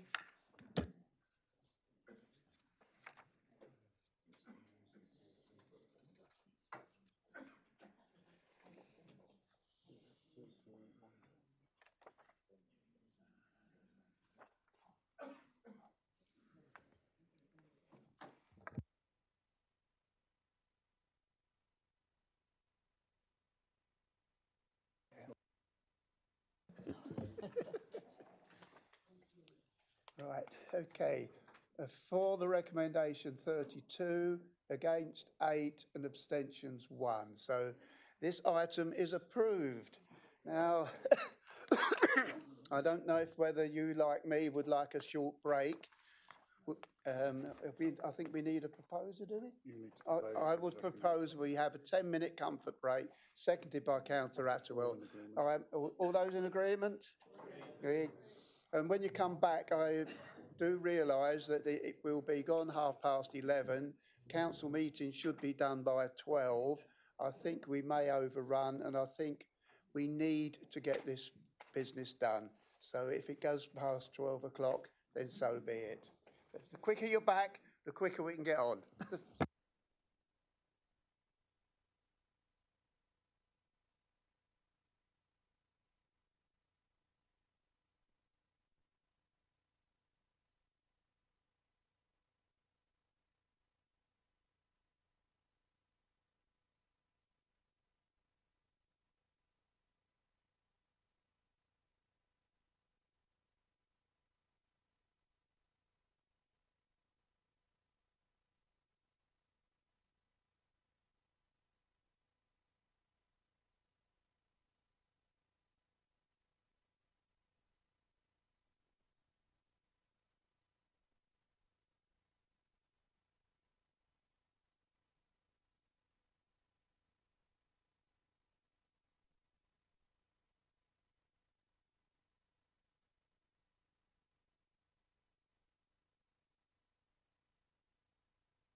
Right. Are we all here? Right. Okay, shall we carry on, please? Which brings us to item 5. Do need to read out, if any members are 2 or more months in arrears with their council tax, you know you're not allowed to participate. But evidently, you're all in the clear. So, Councillor Cowan, Executive Member for Finance and Growth, to present the report and then propose and quote the recommendations which can be found on page 91 of the agenda pack. Thank you. Over to you, Councillor Cowan. Thank you, Chairman. And if members are seated, we can continue. Thank you. Well, we've had the budget debate, and within the budget papers, you saw our proposals relating to what we anticipate doing with the council tax, which is essentially to increase the council tax for a Band D property by £4.95 per annum, leaving a total of £118.53 for a Band D property. So we're here to look at 2 recommendations on the papers in front of us. Number 1, that the full council approves the special expenses for the year 2025 to 2026, and they're shown at paragraph 1.3. And that secondly, full council approves the formal council tax resolutions for years 25 to 26 at paragraph 141 to 145. At this point, I think it's just worth reminding ourselves what our council tax is. It costs in the order of £60 million to run this council year on year, there or thereabouts. It fluctuates a little bit. And yes, we do get income from various sources. And the council tax, you will see from the papers before us, generates around about £5.6 million of income. Or another way, about 8% of the total cost of running this council, which I think is testament to how we do it. We do it very efficiently. We provide all those services that we've discussed in the previous piece on the budget, and we try and look after our residents, businesses and communities in the best way possible. We can't increase council tax more than we have done because legislation prevents us from doing so, but we do need to generate the £5.6 million to supplement the costs that we incur in delivering those services. So I commend those 2 recommendations to Council. Thank you, Chairman. Thank you, Councillor Cowan. Do we have a seconder for that, please? Yeah, Councillor Webb. Thank you. Are there any questions? Any comments? No? So in that case, we can go to the vote. I'll let's straight to the vote. Right, so the recommendations are there, been read out. So is the recorded vote. Over to you, Teresa. Thank you, Chairman. Just to confirm that this is for both recommendations. Yeah. Please could you confirm whether you're for, against or abstain? Councillor Anscombe? For. So. Councillor Ashby? For. Councillor Askew? For. Councillor Atterwill? For. Councillor Bambridge? For. Councillor Bate? For. Councillor Blackburn? Councillor Borrett? For. Councillor Bowes? For. Councillor Marion Chapman-Allen? For. Councillor Sam Chapman-Allen? For. Councillor Clark? Councillor Clausen? For. Councillor Cowan? For. Councillor Crane? For. Councillor Eagle? For. Councillor Fraser? For. Councillor Gilbert? Against. Councillor Harvey? Councillor Hunter-Clark? Councillor Jeremy? Councillor Cadell? Councillor Kiddle-Morris? Councillor Kybird? Councillor Land? Councillor McCambridge? Councillor Monument? Councillor Nunn? Councillor Oliver? Councillor Plummer? Councillor Richmond? Councillor Suggett? Councillor Samantha Taylor? Councillor Taylor? Councillor Terry, Against. Councillor Turner, Councillor Webb, Councillor Wickerson, Councillor Wilkin, and Councillor Wilkinson.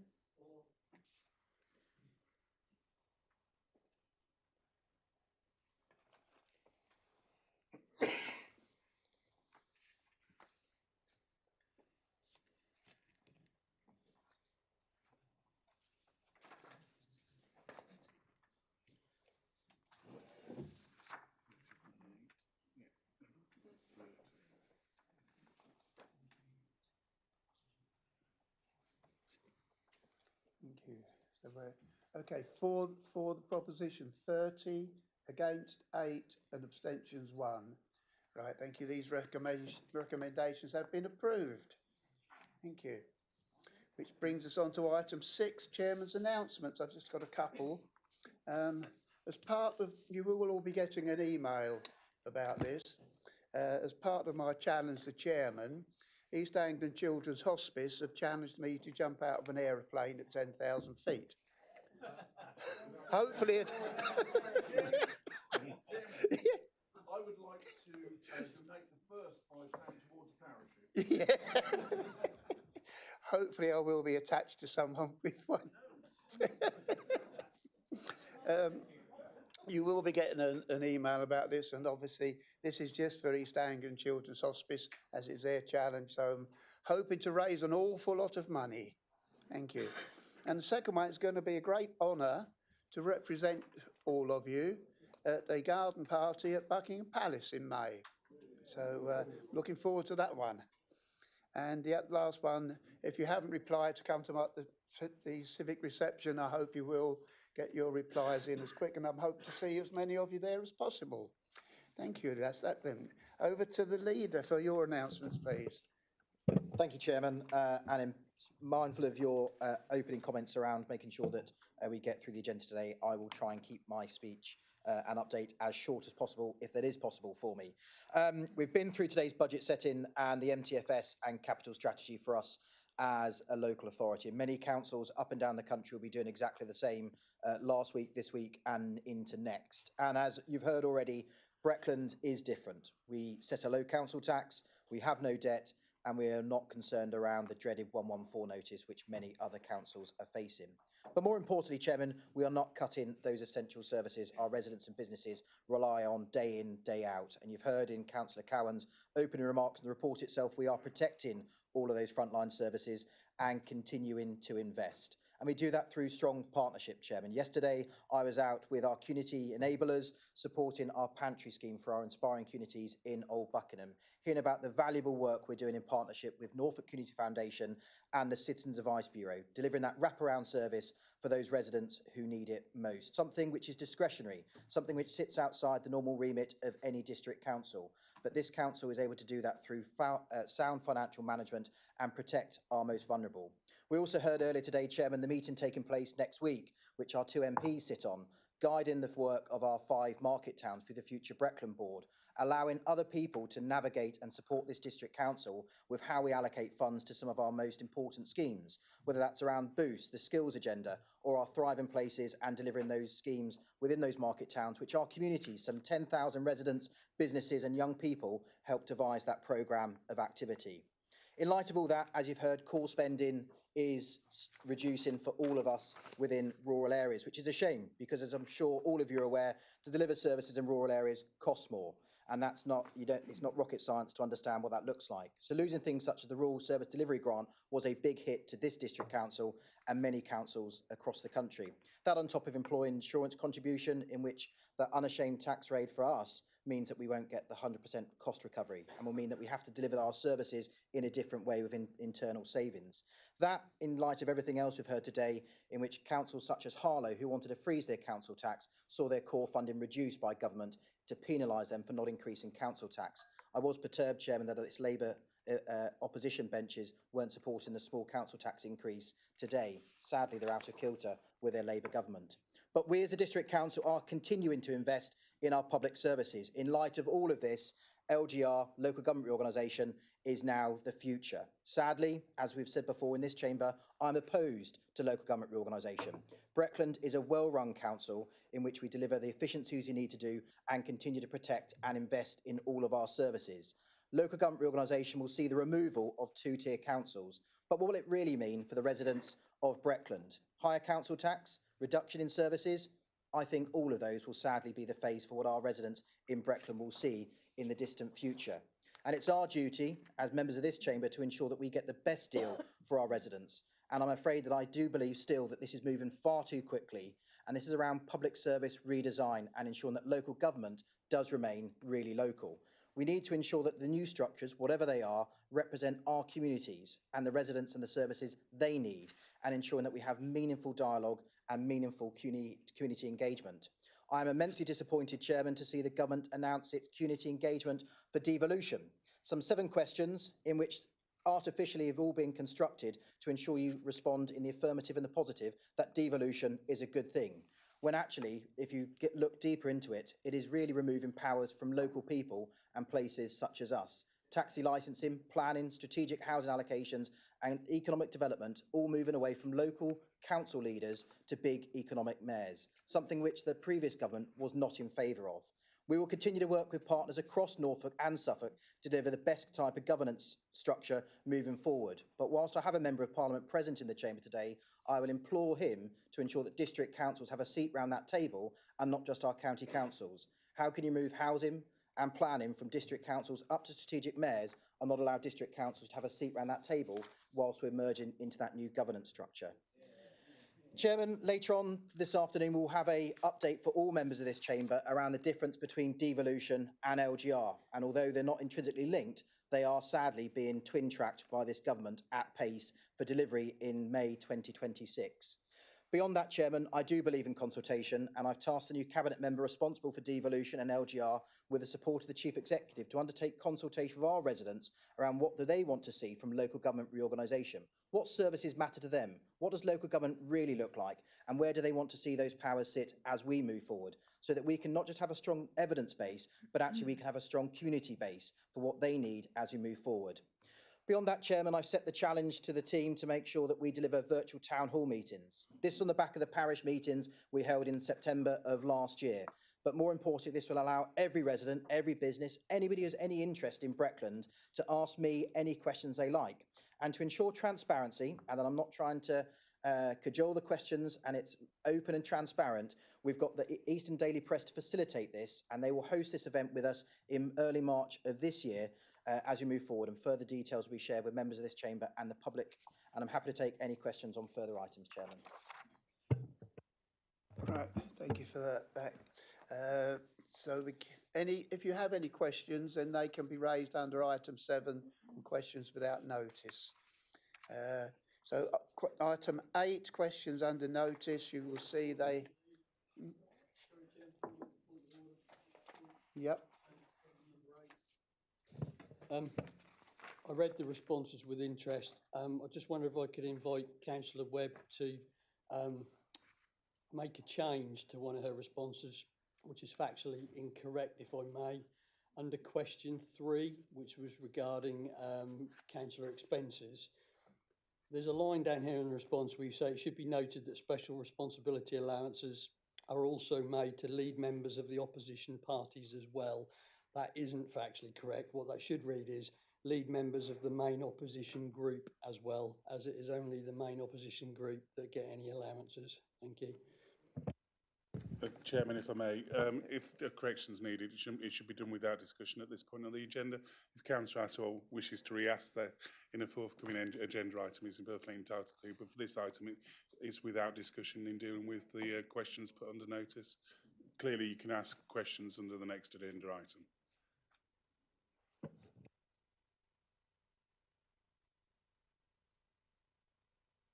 So just to be clear, Councillor Webb shouldn't respond because it should be without discussion for this agenda item. Right. Questions can come in the subsequent agenda item if still needed, Chairman. Right.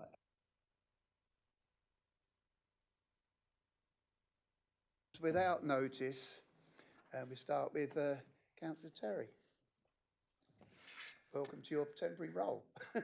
Thank you, Mr. Chair, and a belated good morning Mr. Chairman, thank you for your warm introduction and a belated good morning to the staff at Breckland. Firstly, Mr. Chair, I'd like to throw down the gauntlet and challenge you to assemble a team of 6 to compete in the Mayor of Thetford's quiz night on Friday the 21st of March. Can you get a team to rise to the occasion and beat Thetford's finest in this battle of trivia? Well, easily. We'll see. Yeah. Secondly, Mr. Chairman, I would like to say a huge thank you to the Breckland officers for delivering a long-awaited 3G football pitch in Thetford. Let's hope VAR doesn't intervene. We have finally reached the goal, and it's safe to say that our town's footballers are over the moon. This brand new facility is sure to become well used in our town, and I'm sure our town's footballers will be trading in the muddy fields for pristine turf, and no more slip-ups, just non-stop goals and glory. While we're over the moon about our new pitch, we mustn't forget our friends at Thetford Hockey Club. They're still holding out hope for an equal measure of support from Breckland so that hockey can continue to thrive on a cutting-edge surface in Thetford. It's only fair that our hockey players get a crack at the same top-notch experience, and who knows, with a bit of support, maybe Thetford can create its very own theatre of dreams. On to my questions. Yeah. We was wondering. Sam, a question for you. In light of the recent postponement of paid parking in Thetford, we've unfortunately seen a couple more businesses close the doors. More pressing, however, is the alarming number of empty retail units on Riverside Walk and King Street. Given that many of these units are owned by third parties, what proactive steps can Breckland District Council take to identify these landlords and offer incentives to attract entrepreneurs and budding retailers to the town centre from preventing it from becoming a complete ghost town?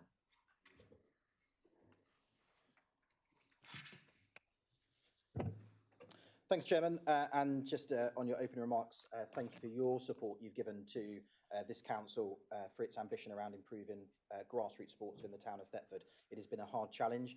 Just to confirm, and I'm sure Councillor Ashby is happy to meet with anybody, we are continuing to work with Thetford Hockey Club for the rest of this season, ensuring that there's no financial burden to those. We have found them a new location. We're just trying to work through with them to make sure it is the right location within the town of Thetford itself, and I'm pleased that we'll be able to do that in partnership with others. In relation to paid parking in Thetford, it's not just Thetford, it's all of our market towns, and I hope as a member of the Town Council you will be working with us at our offer to see the transfer of those car parks to the Town Councils. Councillor Hewitt has written to all town district members, mayors and clerks in relation to that.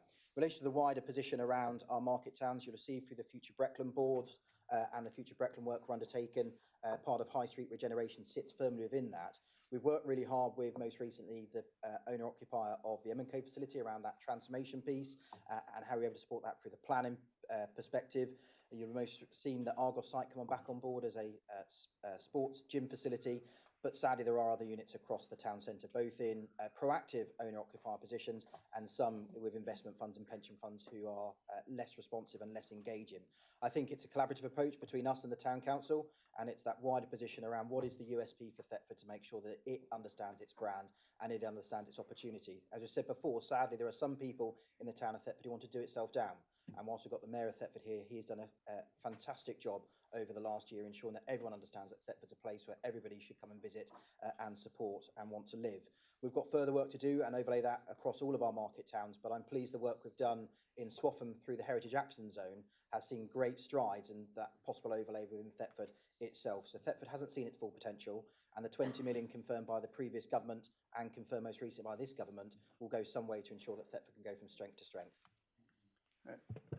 Thank you. Councillor Atterwell, please. Thank you, Chairman. My question is for the leader. Sam, as you know, over the last year, I've been concerned about the plight of some of our service families based at Robertson Barracks. Some are living in substandard accommodation and struggling badly with the cost of living. I've had some success in raising the profile of this issue, and I want to place on record my personal thanks to you for your unwavering support in this endeavour. This has resulted in some positive engagement between ourselves, Breckland officers, the 1st Queen's Dragoon Guards welfare team, families and Defence Infrastructure Organisation. As a result of this engagement, I attended a meeting in November with DIO, the Colonel, senior officers and 1st QDG welfare team. DIO have now committed to improve these properties and also made a generous financial offer to approximately 60 families to help with some of their heating costs through this winter. I do, however, feel there's still more that can be done to support the wider work of the respective Army and RAF welfare teams at Robertson Barracks and RAF Marham. To this end, will you commit to increasing the current Armed Forces Covenant money from £5,000 to £20,000 in this year using money from the Inclusive Growth Reserve? Thank you. Thanks, Councillor Atwell, and thanks for your support to your communities in this regard. Breckland's the only district council in Norfolk who allocates money to the Norfolk Armed Forces Covenant Board. That hasn't been drawn down year on year, and I want to pay tribute to Councillor Webb, who sits on that on behalf of Breckland. I'll task Councillor Ashby and Councillor Suggett, who are leading on the Housing and Communities review, around what we can do for that. We've got 25,000 unallocated so far.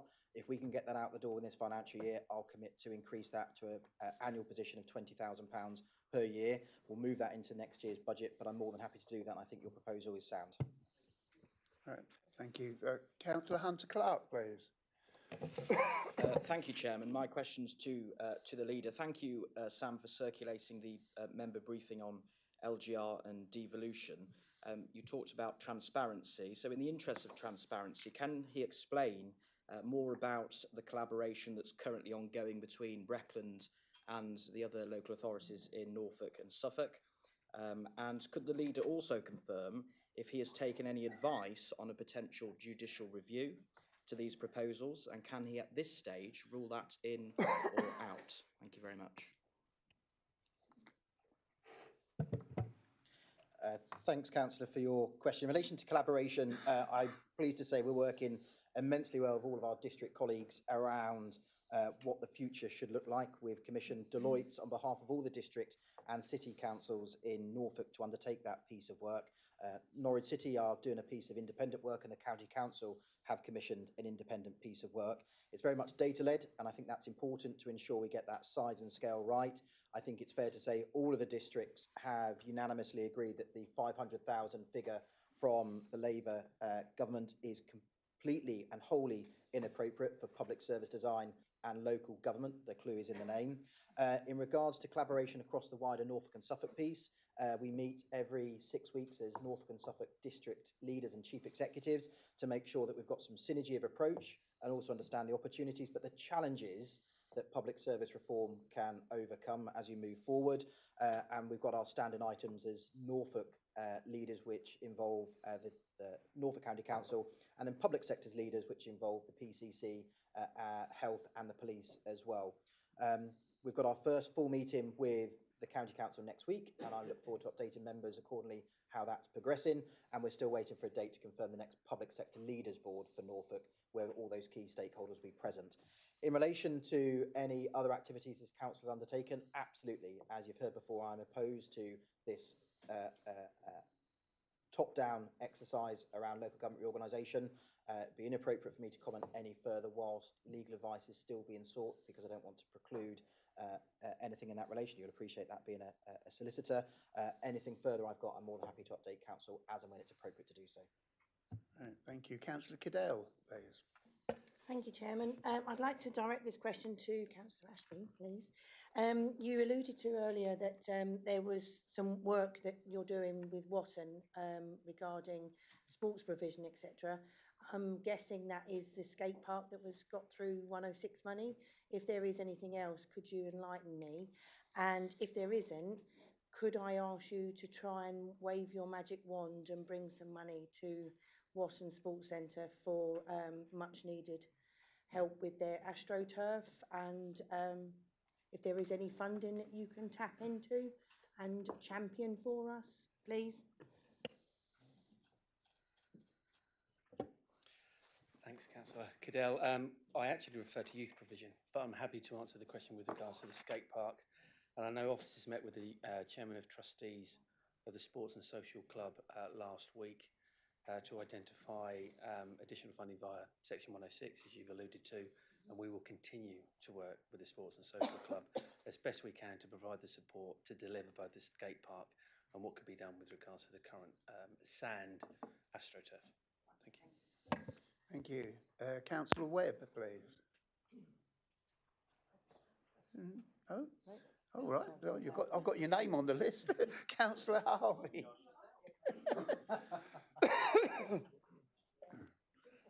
Of course, yeah. Thank you, Chair. A question for Tristan, please. Regarding Thetford Hockey Club, we had the news last week. The work is going to start early March.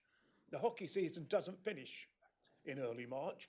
What allowances are we making so Thetford Hockey Club can play their games at home and not incur the financial costs of travelling, pitch hires, etc., on top of what they had already? I realise that Breckland have said they're quite prepared to support them in their travels, but this should have been sorted out long, long ago before Thetford Hockey Club are losing their home. I'd just like to know, can we postpone the work until the hockey club season is finished, please? Thank you very much for your question. You answered your own question, and I think Councillor Terry also alluded to the fact that Breckland have offered to provide any additional cost that's incurred by the Hockey Club by playing games, home games, outside of Thetford. With regards to the fact that we're breaking ground, I think it's on the 5th or 3rd of March, if we didn't do that, we'd incur an additional cost. With regards to the works, we couldn't afford to do that. I believe the season ends in April, and the net amount of games, home games, that are going to be disrupted will be minimal, 3, as you've identified there, and I'm grateful for that. So there wasn't a perfect scenario when we could break ground after the season. So what we've done is we've tried to mitigate any finances incurred by the hockey club. And as also alluded to by Councillor Terry, we're continuing to support them in finding a sustainable home in Thetford. So I'm grateful.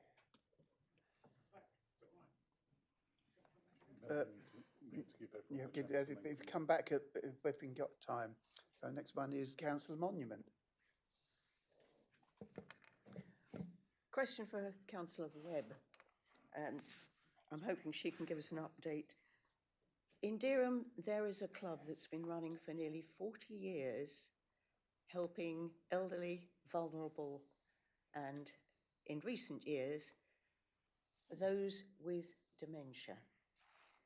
It started off as just a place you could go and get out of the cold while you waited for your bus to come, but it's developed over the years with support from the town council and the district, I think, too.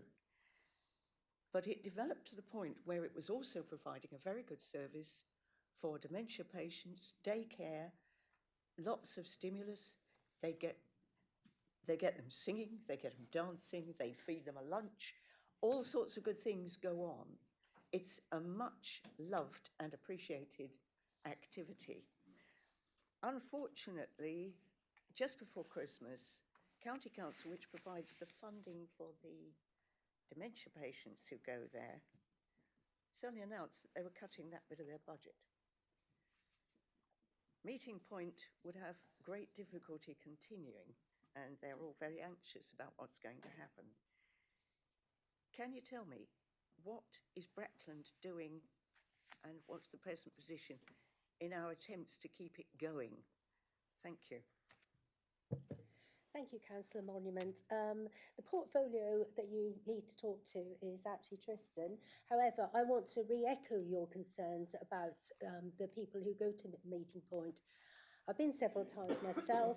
It provides a major impact to a lot of people who would be socially isolated if they didn't have that daily facility there to go meet others, have lunch. They do all sorts there, and if we were to lose that, then basically I would be very sad. I'm going to hand over now because it's not my portfolio anymore, so thank you. Thank you, Grateful for the Wilkinson. question, Councillor Monument. Oh, sorry. Oh, sorry. Sorry.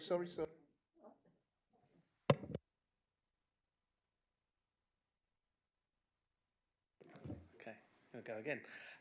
Thank you for the question. I've had numerous communications with regards to this issue. It's clearly a valued service. Breckland have entered a long lease with the organisation to ensure they've got security. That incurs no cost to the organisation. That incurs no insurance cost to the organisation. So Breckland have definitely been putting up its share of support with regards to that. And you correctly identify that this is a county issue in terms of the funding. But I can assure you that there have been works and meetings going on in the background to try and identify a solution to this, to ensure that this valuable service continues, and I'm happy to speak to you outside of this meeting. Thank you. Councillor Jeremy. Thank you, Chairman. A question for Councillor Suggett, please. Sarah, I've been quite concerned over the last few weeks the number of residents who have been caught up in delays with land searches when they're moving property. I had a case the last couple of weeks where because of the time of year and the new financial year and stamp duty changes, actually this could be a deal breaker as to whether or not they actually proceed with moving because they're now going to be liable for stamp duty if it goes into the new financial year. So I wondered if you could tell us, please, what's the extent of the issue? How many people are waiting now in Breckland for those searches? And is the council proactively looking at that list to see which people might be affected because of stamp duty changes and looking to prioritise them?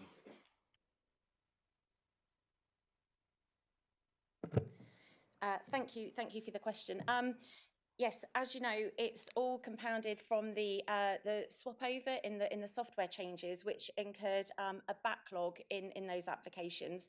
The problem that we've got at the moment is that everybody's deeming their case to be more important than the next person's, which isn't helpful with the staff when they're trying to look at doing the best that they can to try and get them all out of the door. We're coming to scrutiny in the next couple of weeks as planning as the portfolio, and I'm happy to pick up some of the detail around the amount of numbers, what's sit in any of the backlogs. But the team have brought in some additional resources. Trying to prioritise them isn't necessarily what the answer, what the solution is. Where we can, we are. But what we're finding is quite often, once we start to look into those, actually they're only a few days away from being done. So I suppose what's compounded it is, like you've just said, it's the government imposed uplift in stamp duty, which is impending. That on top of the swap over in the software changes has brought us to where we're at. But I can assure you all that the staff are working really long hours. They are really dedicated in trying to get this backlog brought in line. It's not a comfortable position for them to be sitting in. It's not a comfortable position. Some of the emails, what they're receiving, people aren't always being the most polite about this. And we are really sympathetic. Moving house is a stressful situation at any point, let alone when we've got something like this going on. So we are doing everything what we can. The team are working really hard, additional hours to try and get this in. And I'm happy to pick up any further points around this in a couple of weeks when we're at scrutiny. Thank you. Thank you. Councillor Wickerson, please. Thank you, Chair. A question for Councillor Ashby. Could he please confirm the current status of the proposed Swaffham sports facilities, which we are sorely in need of, and also, in addition to that, confirm that the £700,000 is still sitting ring-fenced in our accounts for that particular facility? Thank you.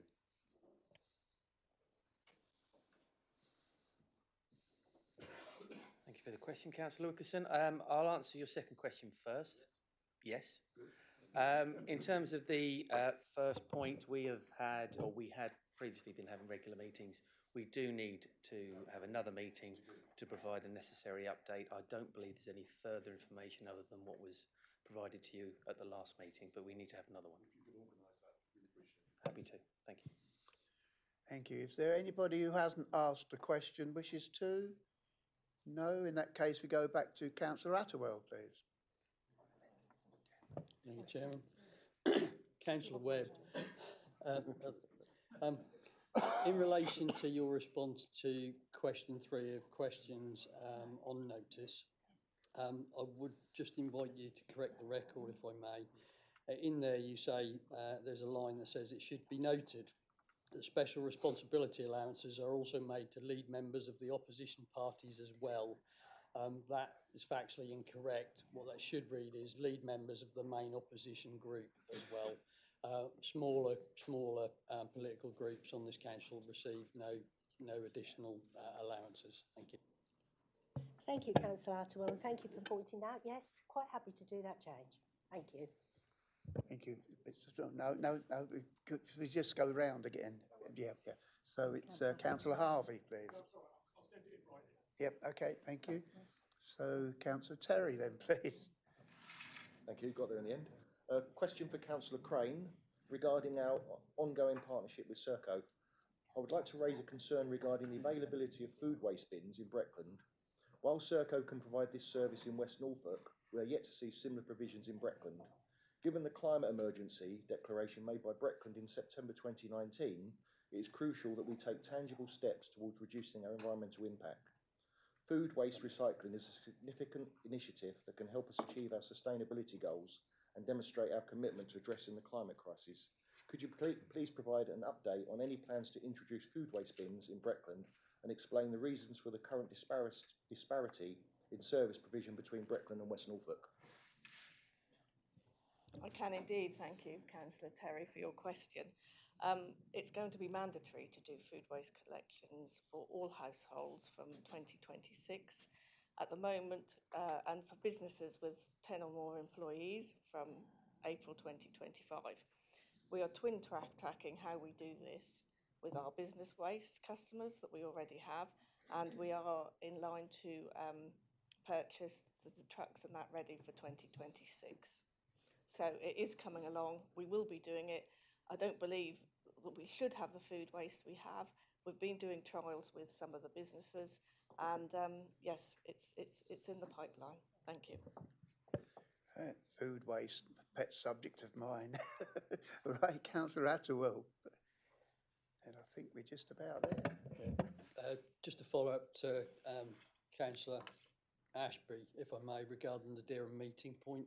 I am aware that there are significant conversations going on behind the scenes.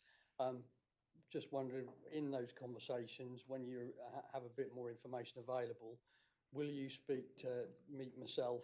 Because I know that Meeting Point have written to lots of local parish councils as well as Dereham Town Council asking for donations.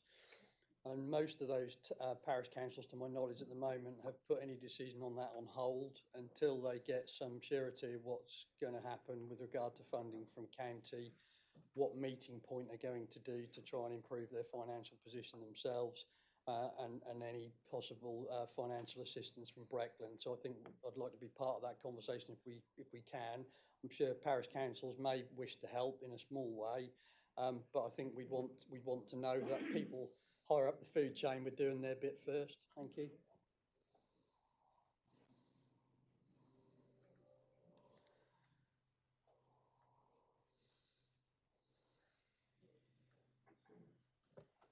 Yeah, thanks again. Happy to keep you in the loop with regards to what's going on, because it's obviously a very, very important issue to a lot of people. I know you've previously been made aware of this and happy to support, so happy to keep you in the loop. Thank you. Councillor Monument, you just got in. This is something I'd just like to bring to Councillor Ashby's attention and to the rest of you. One thing I've got to mention is that Meeting Point has recently bought a minibus because they do get people coming in from the villages round about, which is why they have contacted all the villages. And it's not just hoping to get a bit of money, it's because Dereham Meeting Point is supplying a service for them. So can you make sure that in any involvement, if you hear from people such as Roger, who want to be involved, you do include the villages, because some of their people are coming into town. Thank you. Right, that nobody else has, so we can move on to item 10. Local Government Boundary Commission Draft Warding Pattern Response. I invite the leader, Councillor Sam Chapman-Allen, to present the report and then propose and quote the recommendations which can be found on page 108 of the agenda pack. Over to you, Sam. Lovely, thanks, Chairman. If I can start off by saying a vote of thanks to Councillor Borrett, Suggett, Jeremy, Attwell and Clausen for their cross-party support in the work we had to undertake at pace. As we're aware, Breckland Council has been working diligently to ensure that our local electorate boundaries are fair, effective and reflective of the communities which we represent. The Council's proposal sought to create a system of 51 councillors across 38 wards. This would have included 26 single-member wards, 11 two-member wards and 1 three-member ward. Through this approach, we aim to balance representation and ensure that each councillor can adequately serve the community which they represent. The Local Government Boundary Commission of England implemented the majority of our proposed boundaries, but recommended, it's another tenner there, Chairman, I've got better hearing than you, but recommended changes to 9 specific wards. The Boundary Review Cross-Party Steering Group considered each of these proposed changes, and it's fundamental that our decisions align with the statutory criteria set out by the Local Government Boundary Commission for England, particularly when it comes to the equality of representation and reflecting community interests. Funny we're talking about LGR as well. In some areas, the steering group has agreed with more of the Local Government Boundary Commission's recommendations. For example, we support the Local Government Boundary Commission's suggestion of removing Hoe from the Dereham and Hoe ward and placing it back into the Wensum ward. We also agree that the changes made in the Wensum and Upper Wensum wards, which we believe will help ensure better alignment with their communities and create fairer electoral representation. However, in certain areas, Chairman, such as the Forest ward, we proposed an alternative solution to maintain a two-ward agreement, whilst also seeking to achieve a better balance for electoral equality. This demonstrates our ongoing commitment to ensure that communities have fair and effective democracy and representation.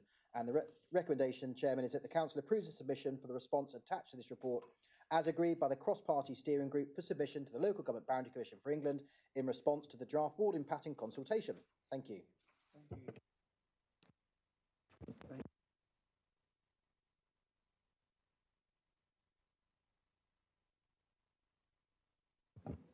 Yeah, Councillor Jeremy is the first one I saw. So any questions? Councillor Cadell? I'm afraid I can't support this purely on the basis of how it represents Watton. The people that have sorted this out and have not listened to the town council when they were worried about how it would, how we would be represented in Watton, and the actual looking at the map, where you've actually are advocating putting two councillors, there is only actually one business in that area, which is Fresh Motors. And that is literally it. There is nothing else. The other side, Haggard de Tony, which is a new ward, will have two councillors, I believe, but that is an absolutely massive area. It's just not representative of how Watton is. I don't understand how we got to this point. So I can't support it, and I just wanted to raise these points. And also, there's even a discrepancy on the map here. It says number 34, but when you actually go to the final proposed wards, it's number 33. So there's a discrepancy even on that. So it's wholly confusing. But I'm just putting that out there. I really don't, I'm not happy with it at all, and I don't think a lot of people in Watton are either, and we've not been listened to. Do you want to come back, Sam? Or no? I'll try and come up at the end. Right, okay. So, Councillor Jeremy next, please. Thank you, Chairman. I did want to comment, and I've suddenly discovered I'm seconding it, which is fine. I shouldn't have been so quick. I am sympathetic to the Councillor Cadell from Watton. We spent a very long while talking about Watton in the working group. I do understand the concerns, but it's very, very difficult to find proposals that meet with the Boundary Commission's rules around size, geography, and there are a number of areas that were not as we would have wanted, but it's, you know, square peg, round hole type situation. That said, I do think it was a really positive piece of work. I do think the proposals that are presented for the district as a whole are better than the current situation. They are obviously much more up to date. The last boundary review was quite a long while ago. The district has changed, populations have changed, and the new warding is an improvement on the current situation. It's not perfect, but it's definitely an improvement. It's disappointing somewhat that all of that really good work will probably be to no avail, because obviously there probably won't be any more Breckland elections. That said, I do think whatever the conversation is in the future about future boundaries should be done on the basis of this most up-to-date warding and patterning, rather than based on the previous information. So I don't think it was a completely wasted exercise. The other quick point I wanted to make was in relation to Thetford Town Council, being a little bit parochial for a moment. But when the last review happened, there were some very disappointing final recommendations for Thetford back in 2015, where two very bizarre single-member wards were created, unlike the rest of the whole of the town with 3 and 4 member wards. And also the town wards were called Thetford Boudica, for example, but completely different boundary to the district ward, which was also called Thetford Boudicca. So no wonder people get confused. The working group picked this point up and is reflected in these proposals. Town councils, I think, are still surviving as a result of devolution and local government review. So I do hope the Boundary Commission take the opportunity to improve the parish boundaries for Thetford, so at least some good might come out of this whole process. Thank you. Councillor Atterwill, please. Yeah, echo what Terry said. That was good to work cross-party on this. Not everybody's going to be happy with all of the outcomes of it. I just sit here, to be honest, thinking we're having this conversation, but it's a bit of a waste of time. And I'm sure I'm not the only one that thinks that. Will these proposals actually be adopted? Do we have any inkling of when this work is going to be scrapped? Because they'll have to do the whole process again for the county. So I look forward to finding out probably a bit more about that when we have the next session, what people's thoughts are on that. But yeah, I support the recommendations. I think it's the best that could be achieved under the circumstances. And we have pushed back to the Boundary Commission where we haven't agreed with them. So yeah, we have gone down that route. So yeah, I support it, but it's frustrating that there's been so much work and time and effort go into this. And I think that's all for the birds. I'm not even sure that'll end up getting adopted. Councillor Kittle-Morris, please. Yes, thank you, Chairman. Irrespective of where this does go, I do have a very parochial comment. If you refer to the map on page 129, you'll see that 17 and 24 are wonderfully illustrated, and 17 is called Lawn Ditch, as my current ward is called. However, the Lawn Ditch resides in 24. It is a physical feature on the map. It was the centre of the Lawn Ditch 100, which was the way that Norfolk was governed many, many years ago. Lawn Ditch 100 Court was in Litcham Bull Public House. But however, the Lawn Ditch is right in the middle of 24. So I would recommend, if this does go forward or go anywhere, that 24 is named Lawn Ditch and 17 is named something else. Thank you. Councillor Borrett, please. Thank you, Mr. Chairman. Thank you, Mr. Chairman. Is it working? It is. I mean, it is very disappointing that we have got caught up in the government's plans for local government, because I would just like to say thank you to everybody who's been involved. The amount of work in producing this is enormous. And you have to fit within the boundaries, you have to try and work with the parish boundaries, but you've got the numbers that have to be within certain tolerances. So to get a proposal and to get one that's been agreed by everybody involved is an incredible thing. And I think we just like to reflect on that. It was really great, everybody working together with the same outcome in mind. I was disappointed that the Boundary Commission didn't listen to their own criteria as much as they had said they would, and I hope that they would listen to this. The Boundary Commission has said they wish to continue with this, so who are we to argue with them? And I think it would, for us not to follow this up today and go through it, would be wrong. And there's many a slip twixt cup and lip. We will see what the government manages to get through. It's ambitious time of asking every single two-tier authority in the country to come up with proposals for local government reform all at the same time. It's completely beyond the capacity of the Boundary Commission. So when they realise this, I'm sure there will be changing timetables and stuff in the future. So it would be great if we could support this and get this agreed here today. I just, as I say, when it comes to the unitary boundaries of the unitary authorities going forward, we have to remember that the county council is being abolished as well, as are the districts. So it will be a completely clean sheet of paper that they'll be starting with, because none of the district or county boundaries will be relevant, or the divisions and ward boundaries will be relevant to the new unitary authorities. So I do think it's important that we continue with this. Thank you. Thank you. At least it wasn't done by artificial intelligence. Councillor Wickerson. Thank you, Chair.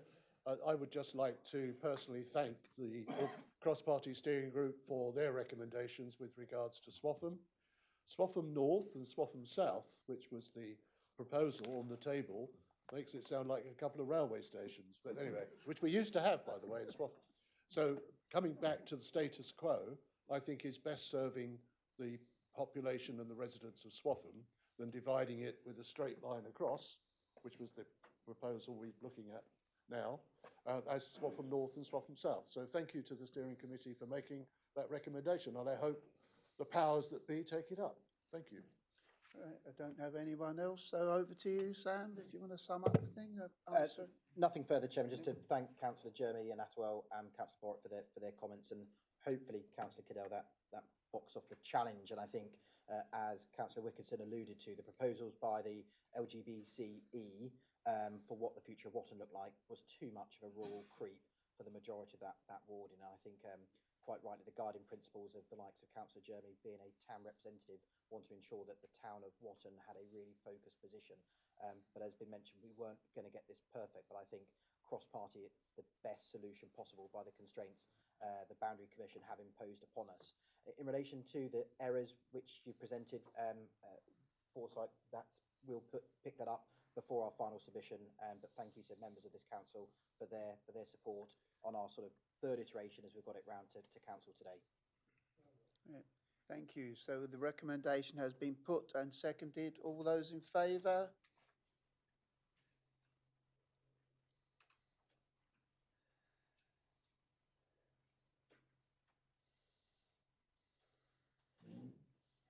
Yeah, got that. Okay, thank you. Those against? Behind you. Thank you. That has been well. Oh, are there any abstentions? No, that has been approved then. Thank you. So we now come on to the item 11, pay policy statement. So I shall invite Maxine O'Mahony, the Chief Executive, to present the report and quote the recommendations which can be found on page 126 of the agenda pack. And I believe we have to have a proposer and seconder from the floor on this. Okay, thank you, Chairman, and good afternoon, members. Under Section 38 of the Localism Act, pay policy statement is required to be produced annually. The statement must be approved by the 31st of March each year and published on the website as soon as possible thereafter. This has been a requirement since 2012-13 and is a statement of fact. A pay policy statement for a financial year must set out the authority's policy for the financial year relating to remuneration of chief officers, remuneration of the lowest paid employees, and the relationship between chief officers' remuneration and that of other officers. Included within the statement is the latest gender pay gap figure using the snapshot date of the 31st of March 2024. The mean gender pay gap figure of 13.5% is an improvement from last year's figure of 16.7%. Whilst the gap has reduced, we won't remain complacent. We need to continue with our action plans to narrow the headline gender pay gap further, including an ongoing review of our recruitment materials and practices to ensure that gender neutrality, as well as reinforcing our commitment on family-friendly policies. The full gender pay gap results will be published on the gov.uk website by the 31st of March 2023. As the Chairman says, I do need a proposer and a seconder from the floor. Councillor Webb. And I think we had Councillor Monument I saw go up first. Thank you. Happy to take any questions. The recommendation, is that the pay policy statement is approved. Thank you. Are there any questions? No, in that case, all those in favour?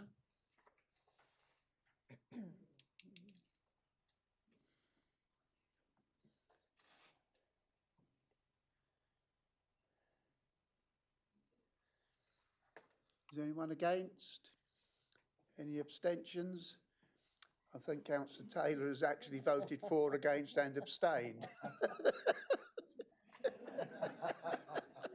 I think, was that unanimous, Teresa? Yeah, thank you. Which brings us on to item 12, the minutes, which I I will go through quickly. If you do have any questions, put your hand up, please. As we have the General Purposes Committee of the 8th of January. Are you happy to accept those minutes? Agreed. Overview and Scrutiny Commission, 30th of January 2025. Are you happy to accept these minutes? Agreed. Planning Committee of the 4th of February 2025. Are you happy to accept these minutes? Licensing Committee of the 5th of February 2025. Councillor Cadell. Can I just raise an error in the licensing minutes on page 160? It states that my proposal was outvoted by 5 for and 4 against, with the chairman using her casting vote. That doesn't show it correctly. The chairman voted and then used her casting vote, so it just needs to clarify. These are unconfirmed minutes, so I think this can be corrected at the next meeting of the committee. The proposal was for the taxi driver increase. Yeah. Okay, so that can be corrected at the, if you bring that up at the next meeting. Yeah, thank you. Committee of the Licensing Authority, 5th of February 2025. Have to accept these minutes? Agreed. Right, nominations for committee and other seats. Councillor Suggett. I would like to propose Councillor Kyber to be Chair of Governance and Audit, please. Is there a seconder for that? Yeah, Councillor Borrett was the first one up. This is because Councillor Borrett is now a member of the Cabinet and therefore cannot be sitting on that committee. All those in favour? Oh, sorry. Are there any other nominations? Are there any other nominations? Surprisingly not. Right. Is it all in favour? Yeah. Anyone against? Any abstentions? Councillor Kybird abstained. Right, thank you.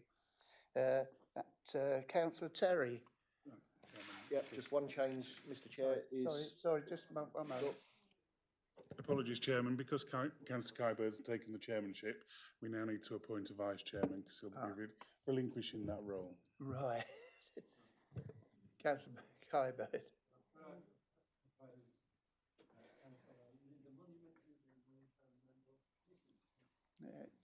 Are there any other nominations? I think Sarah might have. Sarah. No, I was going to. That's fine. I'll second. Oh, sorry. I'll second what Robert just said. It's been a long Yep. day. So you're going to be the same. So will you second that? Second. Right, thank you. Any other nominations? Any other nominations? Sarah's still got some. Oh, sorry. No, not on this. After yeah, right. Okay, all those in favour?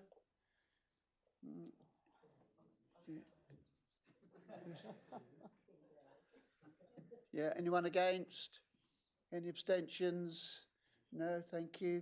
Do you have some more, Councillor Suggett? I do. I'm really sorry, but you're going to have to bear with me. So sticking with governance and audit, I would like to remove Councillor Oliver and replace Councillor Oliver with Councillor Stephen Fraser, and also add Councillor Mark Kiddle-Morris onto governance and audit. As Councillor Kybird is taking the chair of governance and audit, he cannot sit on scrutiny, so I would like to ask that Councillor Bowes goes from a substitute member to a full member of overview and scrutiny.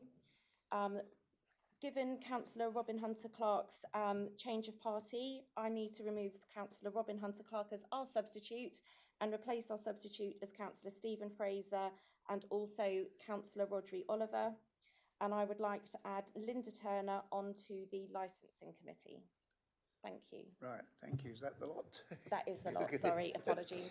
Councillor Terry.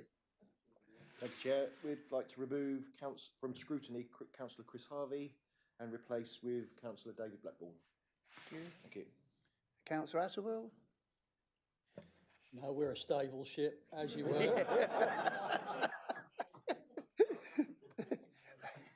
Thank you. Amendments to the Constitution. I have received none.